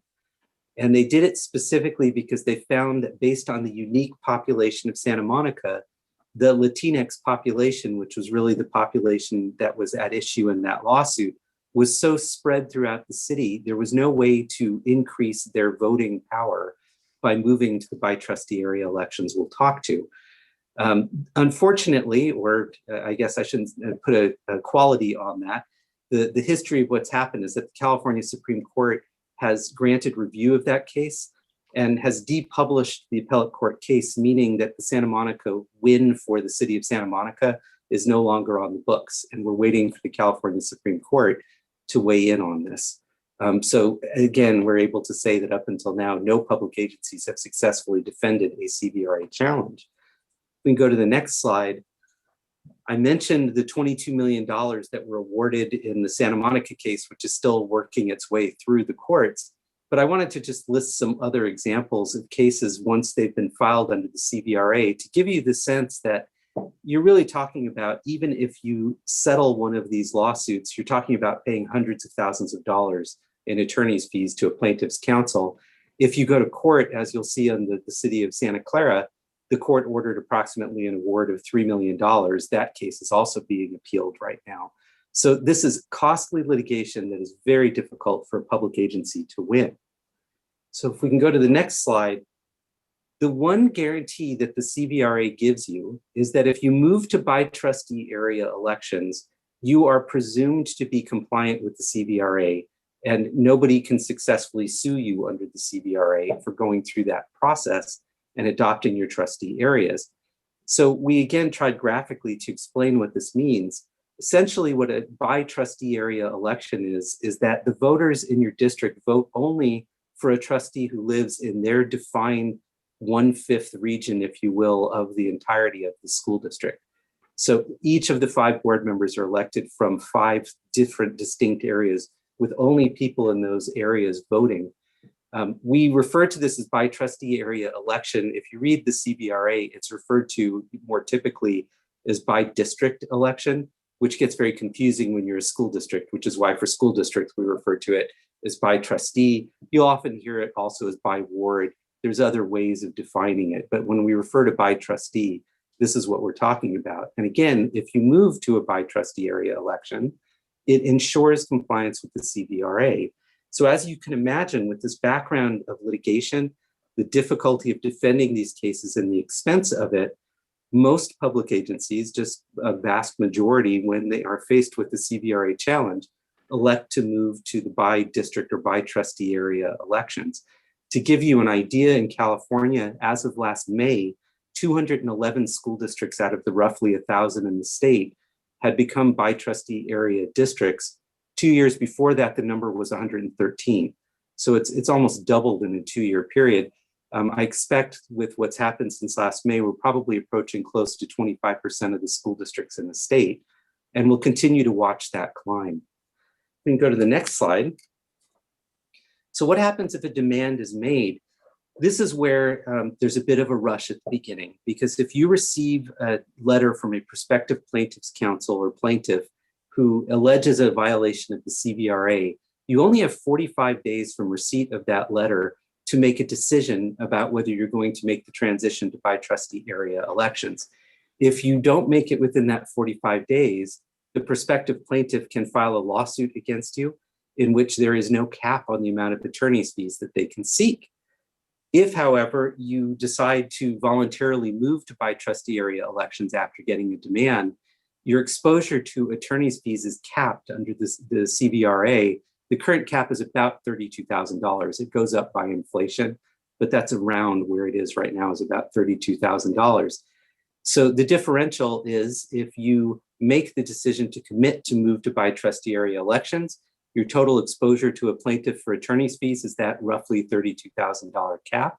If you don't and a lawsuit is filed, then we think about the slide that I showed you where you're talking about numbers that are in the hundreds of thousands or millions of dollars, which again is one reason why so many public agencies have moved to these by trustee area elections. So we can go to the next slide, and really what brings us here tonight is that Kevin Shankman, the same attorney I mentioned who sued the city of Santa Monica, has sent a letter, the district a letter alleging racially polarized voting in violation of the Cvra. Based on the January date of the receipt of that letter, the district only has until March 11th to commit its direction to move towards by trustee area elections, which you do by adopting a resolution of intent to move to by trustee area elections. I want to emphasize that adopting that resolution isn't the final step, it's the first step. So it doesn't affect the change, it just indicates your commitment to move in that direction, to follow the process to move in that direction. So if we go to the next slide, and I'm going to go through this part a little bit quickly. If the board decides that they are going to move in this direction and adopt the resolution tonight, we will have plenty of time to talk more about the specific process and timelines. The key now is that March 11th deadline, that clock that's ticking for the safe harbor that you're in now before you can be sued under the Cvra. So we can go to the next slide. The first step in the process, as I mentioned, is you adopt the intent resolution. That's what's before you tonight. By statute, once you adopt the intent resolution, you have a 90-day period to go through the process of moving to by trustee area elections and adopting a map that will define what your trustee areas are. That 90-day period expires on May 26th. By the, if you were to act tonight, by the terms of the Cvra, the plaintiff's attorney can grant you an extra 90 days, which pushes this back into late August. The problem we have right now is that as COVID has affected everything, it has affected this process as well. The US Census data on which you would be basing your maps right now is from 2010. It is very outdated. The new census data was supposed to be released in March. So in just less than a month from now, it was supposed to come out. It has now been delayed. The projection is until the end of September, again, because of delays related to COVID. So late September, the federal government will release the data to the states. Within 2 to 4 weeks after that, the states will make the data available to school districts, demographers, et cetera, around the state, which means there's no way even in 180 days that we can get through this process. What we want to avoid is a situation where you adopt maps now based on, in the next 90 to 180 days, based on 2010 census data, only to have to turn around and do this again next spring, about a year from now, to incorporate the 2020 data. Because once you become a by trustee area district, you have to revisit your map every 10 years, every time that census data comes out.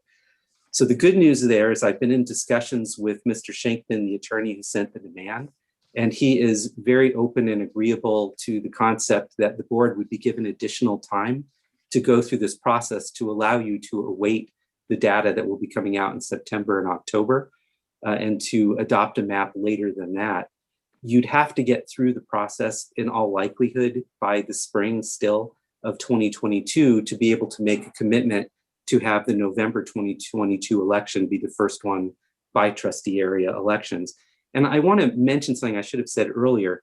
When we move to by trustee area elections, we don't change the exterior boundary of the district. The district remains the same. It's only the interior boundaries for election.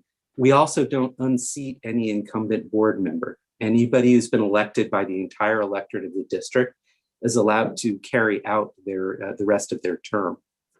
So we go to the next slide. If the board adopts the resolution tonight, normally I would have a calendar of dates that would accompany the steps I'm going to describe. We don't, because again of the delay of the census data. And I'll be working, if the board decides to move forward, with the plaintiff's counsel to agree on a time frame that works for everybody. But the basic steps are you have to have 2 pre-hearing maps, meaning you have 2 pre-map hearings. You have 2 hearings before maps are prepared to get input from the public about what they might want to see on a map. And when we talk about that, and the board will have an opportunity to exercise its discretion, you think about things like, do people want to see a trustee in different areas of the district in the sense of cities? Do you want to consider city boundaries? Do you want to consider particular roads or freeways? whether you want to include them or not include them, and when you're trying to come up with the map. There's a host of different ways that you can look at it and do it. Once you've gone through those 2 pre-map hearings, you have to have 2 post-map hearings where you have a demographer who prepares a map that gets circulated for public consumption at least 7 days in advance of the hearings to get public input on possible maps. And traditionally, the demographer will put out usually between about 3 to 5 maps. Sometimes there's more. Every now and then there's only a couple. In a district your size, I'd expect there would be at least 3 to 5 for the public to consider and weigh in on. And go to the next slide. Once you have that public input and the board's been able to weigh in, you have a 5th public hearing, which is where you actually adopt your map. I want to emphasize that when you adopt your map, you're not done. You're still in the process. So you've just gotten to that step where you say, this is the map that we would like to have moving forward. And the next slide, the reason that it's not the final action is because unique to school districts, unlike cities, counties, and other local agencies, you also have to get the approval for this change from the County Committee on School District Organization in San Mateo County. So you have to approach the county committee, you have to get their approval of your final map and of the decision to make the transition. And also you will put in front of the county committee a proposal of how the election will be staggered. So not only do you have to decide where the 5 trustee areas will be, you have to decide in what order they'll elect. Right now you have 3 seats that are up in 2022. So you'd have to decide which of the 3 trustee areas would be up for election in 2022, the remaining in 2024. The county committee holds a hearing and then they vote on whether to establish trustee areas and allow you to move forward, which takes us to the next slide. Here is one of the oddness that we deal with the elections because of the fact that you're controlled by the education code. You're still not done when you get through the county committee. So again, unlike a city or a county, there's another step. You have to then go to the voters to have the voters approve this transition and the actual map. But most school districts, in fact, virtually all of them do not do that. They go to the State Board of Education and get a waiver of that election requirement. And the state board routinely grants these waivers. The reason that districts do that is really typified by Glendale Unified School District that years ago agreed to move to bi-trustee area elections, put it to the voters. They went through the whole process, put it to the voters, didn't get the waiver. The voters voted it down. They voted down the change to trustee area elections. And the plaintiffs' counsel then sued and used that election as proof of racially polarized voting. So it's sort of a vicious cycle, if you will. If you do have the election and you win it, it carries through. If you have the election and you lose it, you've created a reason for somebody to sue you. And so most districts seek these waivers. The resolution we have before you tonight includes moving forward with a waiver to avoid that election process as well. We go to the next slide, and we're coming sort of towards the end here, and then I'll be happy to take questions. Again, just a few things to note. One, again, that current board members do not lose their seat. They get to carry out their term. As I mentioned earlier, you also have to revisit every 10 years. The good news is when you revisit your map every 10 years, you don't have to go through the county committee and you don't have to have 5 public hearings. It's a much more streamlined process. And as I noted, the exterior boundary of the district doesn't change. So on to the next slide. So as we go through this process, if the board elects to move forward, we'll have a lot more time to talk about some of what's here and on the following slide. There is a great deal of community outreach and community input that you want to get through this process. This is a significant election issue for the school district. So we've sort of noted here your team of who will be working with you on it. For the demographer, we've already lined up if the district is interested, one of the leading demographers in the state, National Demographics Corporation, and they have carried more local agencies through this process than anybody else in the state of California. They're very critical. A logistic person helping you set up the board meetings, agendas. There's a lot of public hearings, scheduling those. And then this last one, communication director, is vital for this process because there is a lot of public outreach. And you want to be able to demonstrate you've used social media, your website, et cetera, to reach out. I will note that Laura Chalkley has already done a great job on this. She's already got tonight's proposed action up on your website, and that will continue to build as you go through the process. And then just finally on the next slide, as you go through the process, it's important to track the efforts you're making. You may not have a lot of people who are really focused on this as you go, but you need to make sure that everybody's been given an opportunity to have input and to understand what's happened. That's both to comply with the law, which intends a lot of public input, but it's also to help you in front of the county committee to demonstrate that you made best efforts to reach out to the community, whether the community responds or not, that you've done everything that you can. And again, we noticed that, or we mentioned here that you want to create one place for information, and you've already got that going on your website. We'd recommend that you keep that going. So I know I'm feeding you this information with a fire hose. Unfortunately, because of that initial 45-day time period that we have, this first part moves very quickly. If the board adopts the resolution tonight, we'll have plenty of time at future meetings to come back at a little slower pace, walk through some of these timelines, have specific timelines worked out with the attorney who's brought this demand, and an opportunity to take more questions from you and the public, but I'm happy to take questions tonight. Someone take the presentation down, please. Okay, there is one public speaker, Fred Bear. I'm going to ask that he speak, and then we'll go to the board. How's that? Okay, there's Mr. Bear. How you doing, Fred? Very good to see you, neighbor. First of all, I'd like to thank you for your progress on spring semester reopening tonight. My granddaughter is about to be the 6th member of my immediate family to graduate from Hillsdale, where she's a cheerleader. So kind of say I've been involved a little bit with this district. Anyway, my comments here, I better get into them. When I first started seeing the involvement of trustee area elections, I thought that might finally be the solution for the historic neglect of Foster City by this board. And you've heard from me in the past on my comments, which I hope what you realize are trying to be positive. But I've since learned that this is not the ideal solution. This district's a little different. The city of San Mateo skews whatever you might design, along with Foster City, which has been a problem forever. We represent 60% of the districts, those two cities, which is 3 trustees. So one zip code now, 94404, ironically has 3 members of your board. But not one bond dollar has ever been spent east of 101 in the Mariners Island, Foster City area in that zip code. So some unusual situations that play into what we need to be looking at going forward here. So the district's dominated by one city, San Mateo, which has approximately 45% of the district in population and is growing. The next census will even change pertinent to what the presentation was there. So that's 2.5 or more trustees just from that city. Then if you add 15% from Foster City, there gives you your 60% of the district or more as we're growing.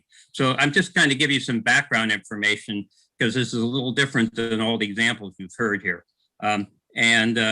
We appreciate the 3 of you that are living in our neighborhood now and want to get into a couple of comments in that regard too, because we need to move forward.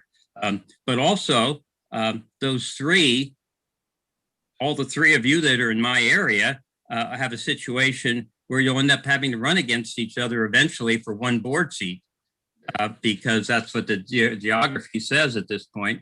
And the San Mateo Community College, my district there, has had that problem where 2 of the district's elections, incumbents have run against each other twice, and your former superintendent, the late Tom Moore, lost out in that regard. So we got to look at our local situation here a little bit, and that's what I'm trying to get at.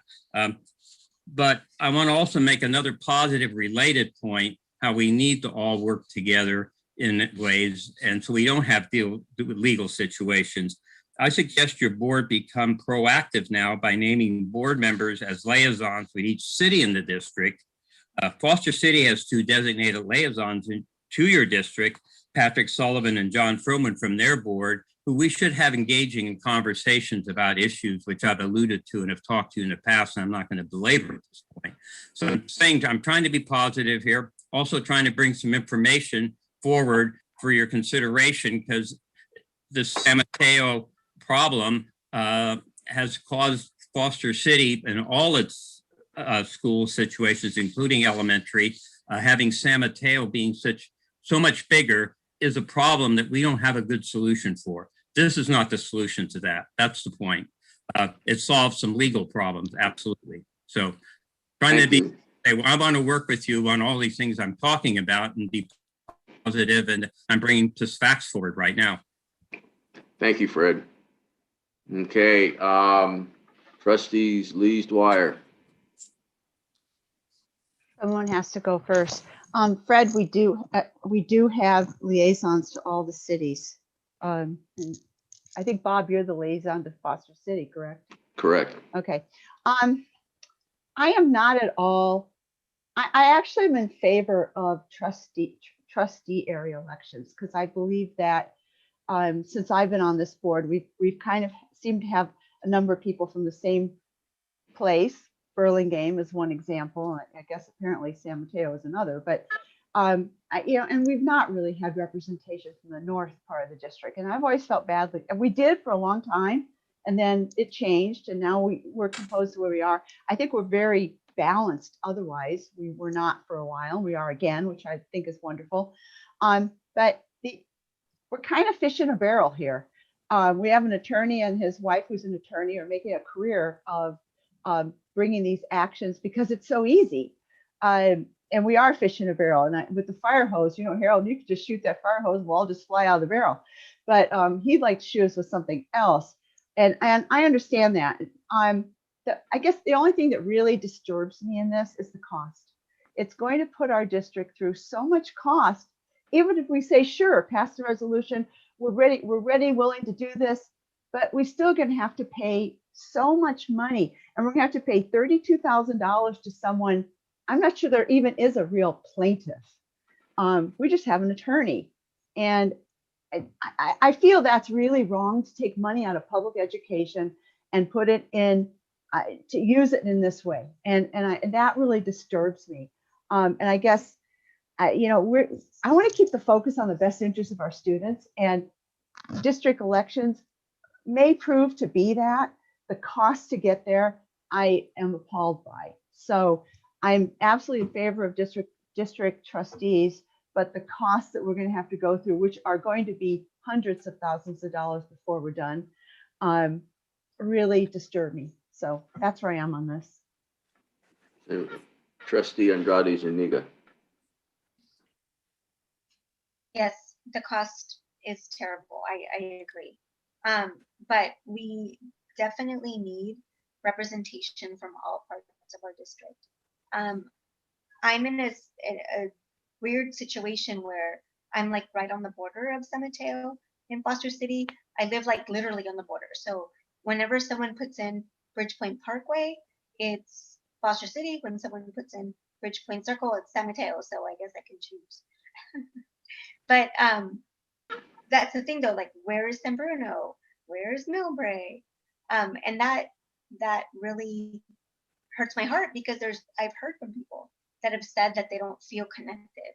And so either we alleviate that, or we need to do something more drastic. So I'm obviously more in favor of this, but I just feel like there has to be some sort of equity, and this is presenting itself in this way. So that's my thing.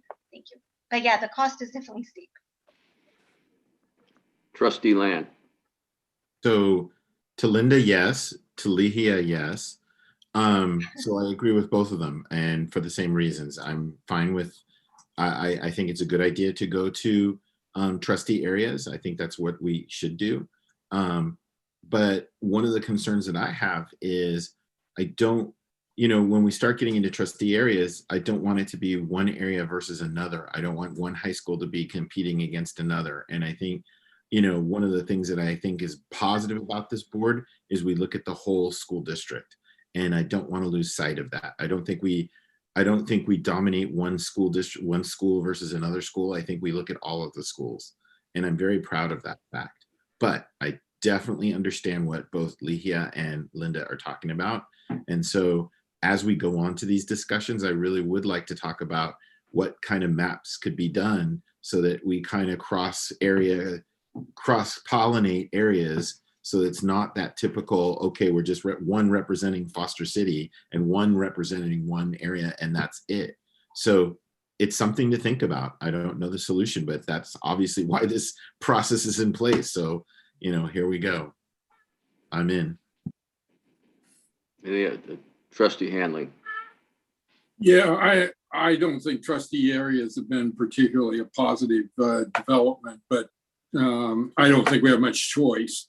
But I do agree with Greg. I think when we get to the map drawing process, I think we need to be very creative. I want to try to avoid drawing any maps that are maps by cities or maps by schools. I think we need to try to draw maps that are cross boundary maps, and that's what I would try to do. That avoid as much as possible the balkanization of the district, because I think despite the fact that we may live in certain parts of the district, I think we've done a very good job of looking out for the whole of the district and representing the interests of all the schools and all the cities. And I would hate to see anybody feeling like they're representing one particular city or one particular school, and we start to divide up the district by schools or by cities because we've gone to trustee areas. I think that would be a disaster. So as we move down this process, I think we've got to think about how we can creatively draw maps that try to avoid that.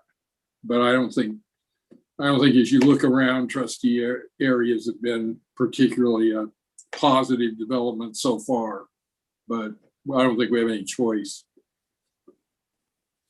Okay, I think what I said something during the course of the week, we need to make the best out of it because we're spending a lot of money and we ought to see what we can do to make the situation better. Just a couple of things, and the 100, I think it's 120 or close to 120 years that the districts, there have been trustees from all over, because at one point there were even 2 trustees from Foster City that were actually in Foster City. And, and there have been North County. I mean, things over the big, over long term do change. We need to move forward, start drawing maps, make sure the maps do not equate. And I think I wrote down schools should not equal cities, so that we don't sort of polarize everybody that, this district is this school and they're only going to vote for whatever is in the best interest of that one particular school. So I'm sure, and I think Burlingame or someone was having this challenge because they kept having to draw maps because they couldn't quite get the maps where they felt they had the perfect balance. So let's hope we don't have to go there, but let's put our best effort into it. And, Fred, on the, we met with Foster City and we loved meeting with Foster City. And then, and there's been new faces in town. And so we had called and we were waiting for the new faces to get comfortable in their chairs so that we could start, the superintendent and I would go out there and meet. And we actually do look forward to going out there and catching up. So is there a motion? I make a motion to approve the resolution. Okay. Second. Okay, I'll give it to you. Trustee Lamb made the motion. Trustee Hanley made the second. Trustee Andrade Zuniga, how do you vote? Yes, and thank you, Mr. Barrett, for your comment. Okay, Trustee Land. Yes, and thank you, Mr. Bear, for your comment. Trustee Lees Dwyer. Yes, and I want a discount. Okay. Trustee Hanley. Yes. Okay, I'll vote yes, and we will adopt this resolution 5-0.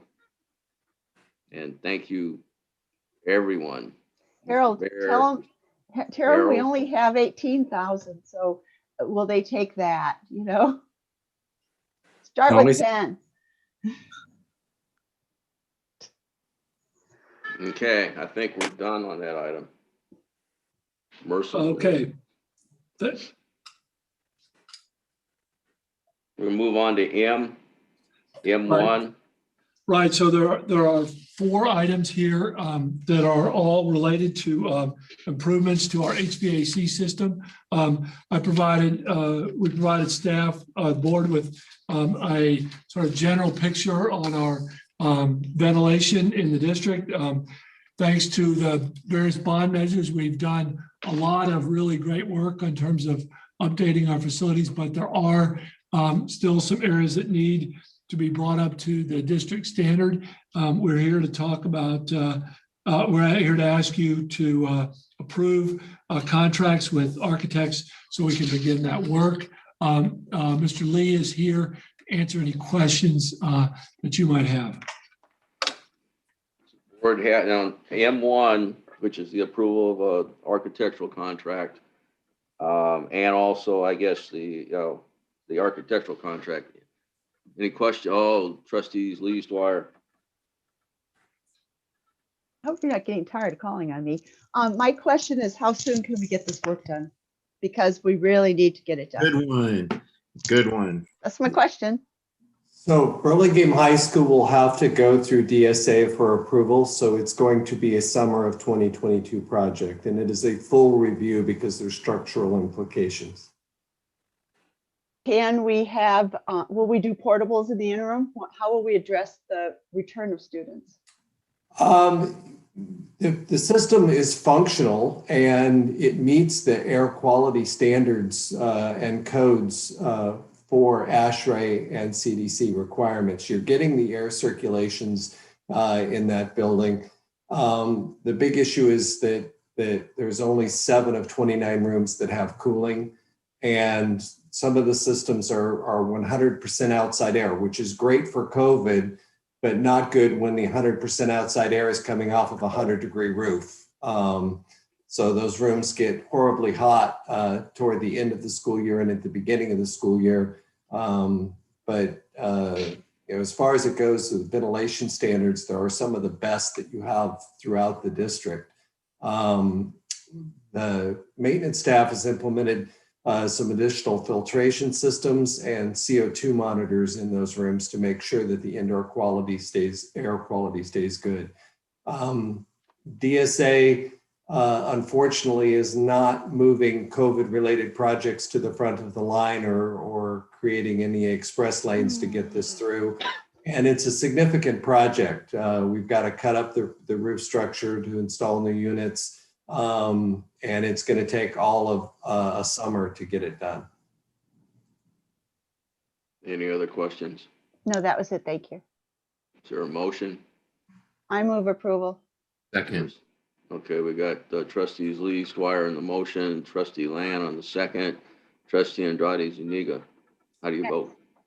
Yes. Trustee Land, Yes. trustees Lee Squire, Yes. trustee Hanley, Yes.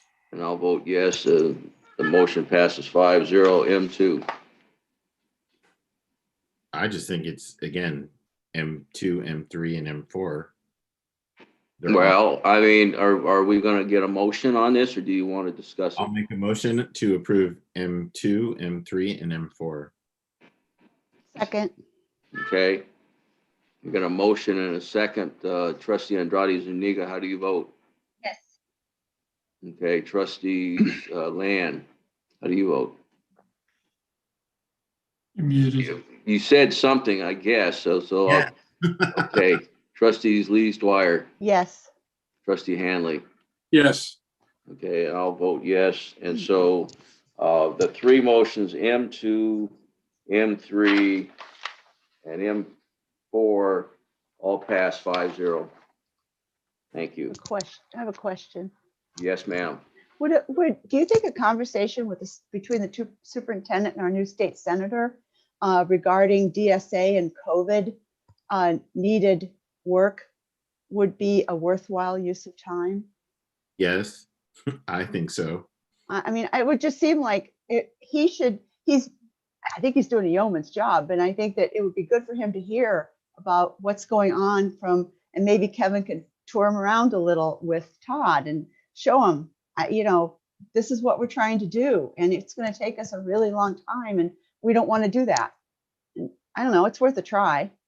I'm happy to reach out to him. I don't think maybe Mr. Lee could let us know, but since we can't do it this summer, you're just because of how extensive the work is and the design work, that's the delay is not going to be, you're going to have to do it during the summer, and this summer is just too close to get it designed. But I still think it's a great idea, Ms. Dwyer. What's your thought, Mr. Lee?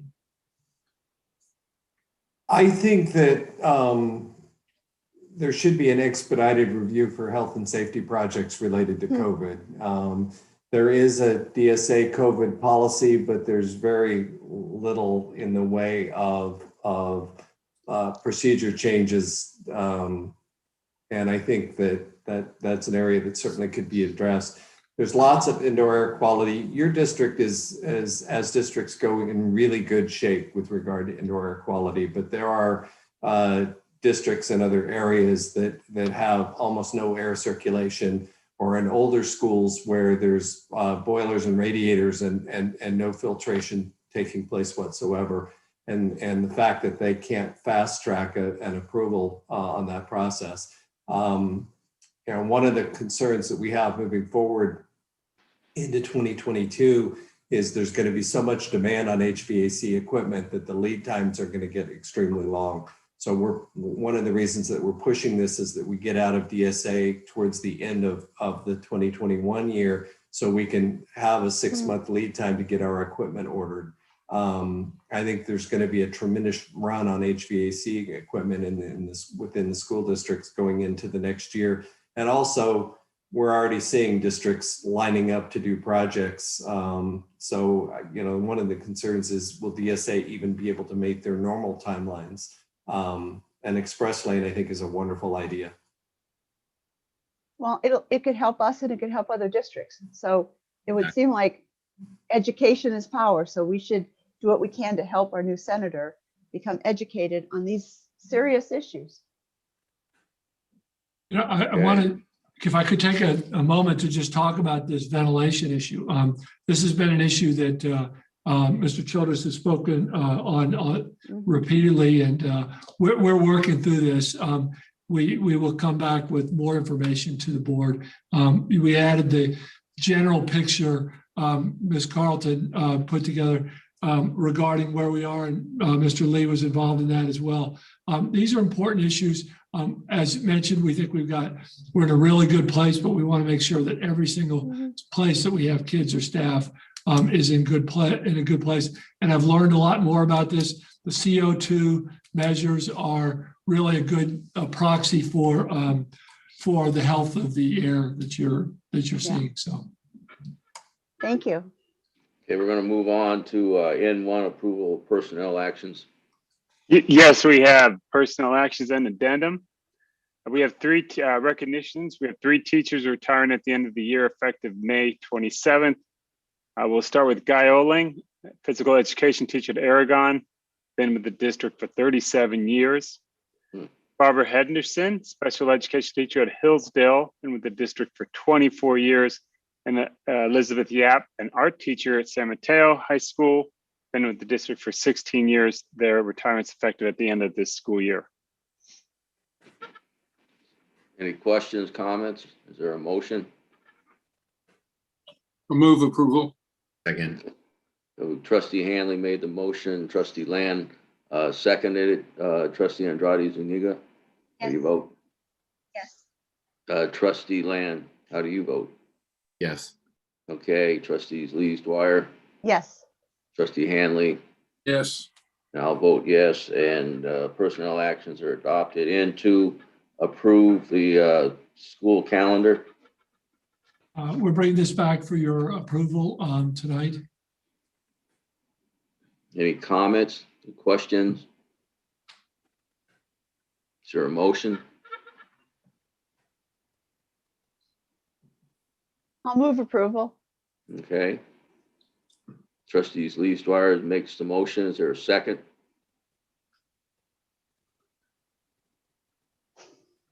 Hello, world. Let's go. You don't like the calendar?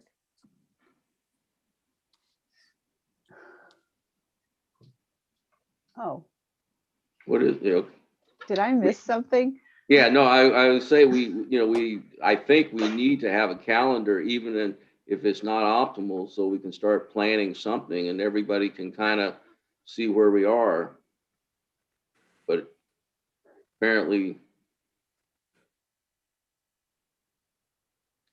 so can the president second a motion? Some of you Robert's rules. Okay, the president, I will second trustees Lees Dwyer's motion. Okay, trustee Andrade Zuniga, how do you vote? Yes. Trustee Land. I abstain. Okay, trustees Lees Dwyer. Yes. Trustee Hanley. No. What's wrong with it? Hold on. One abstention, one no. Two yeses. We got one yes. Two yes. We got two yeses, one no, and one abstention. So I'll vote aye. And so we get 3 votes, and we need 3 votes to adopt anything. So it passes. 3 and 1 abstention and 1 no.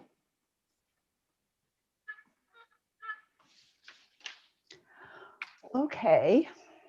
Pretty late at night for me to be counting with my fingers and toes. Well, you're the CPA.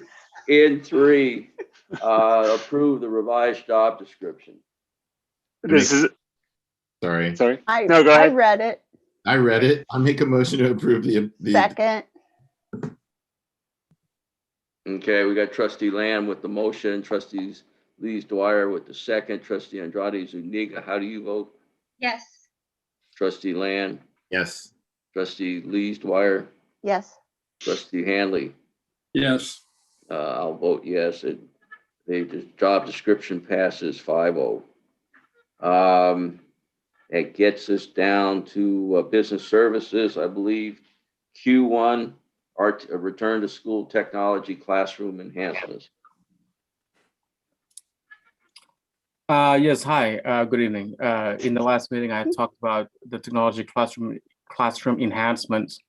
What you see before you here are the devices that we need to purchase as soon as possible so that we could get this in, before students return to school this spring. Is this just informational or do we vote? Yeah. Action. We have to approve it. I make a motion to approve all of it. Are we getting a discount? Second. Well, we're getting it through the CARES Act fund. It's awesome. I know, but He spelled his name. did Simon negotiate a good deal with Dell? These are on state bid list, so we are good to go with these. Yeah. Perfect. Thank you. Can I ask a question? Please. Simon, I mean, this is equipment I suppose we need. I'm just wondering, how long are we, I mean, assuming that we eventually go back to somewhat normal looking teaching in a, within a year or so, what happens to this equipment? I mean, this is a lot of money. Right. And this is a lot of fairly sophisticated equipment. What happens to this equipment?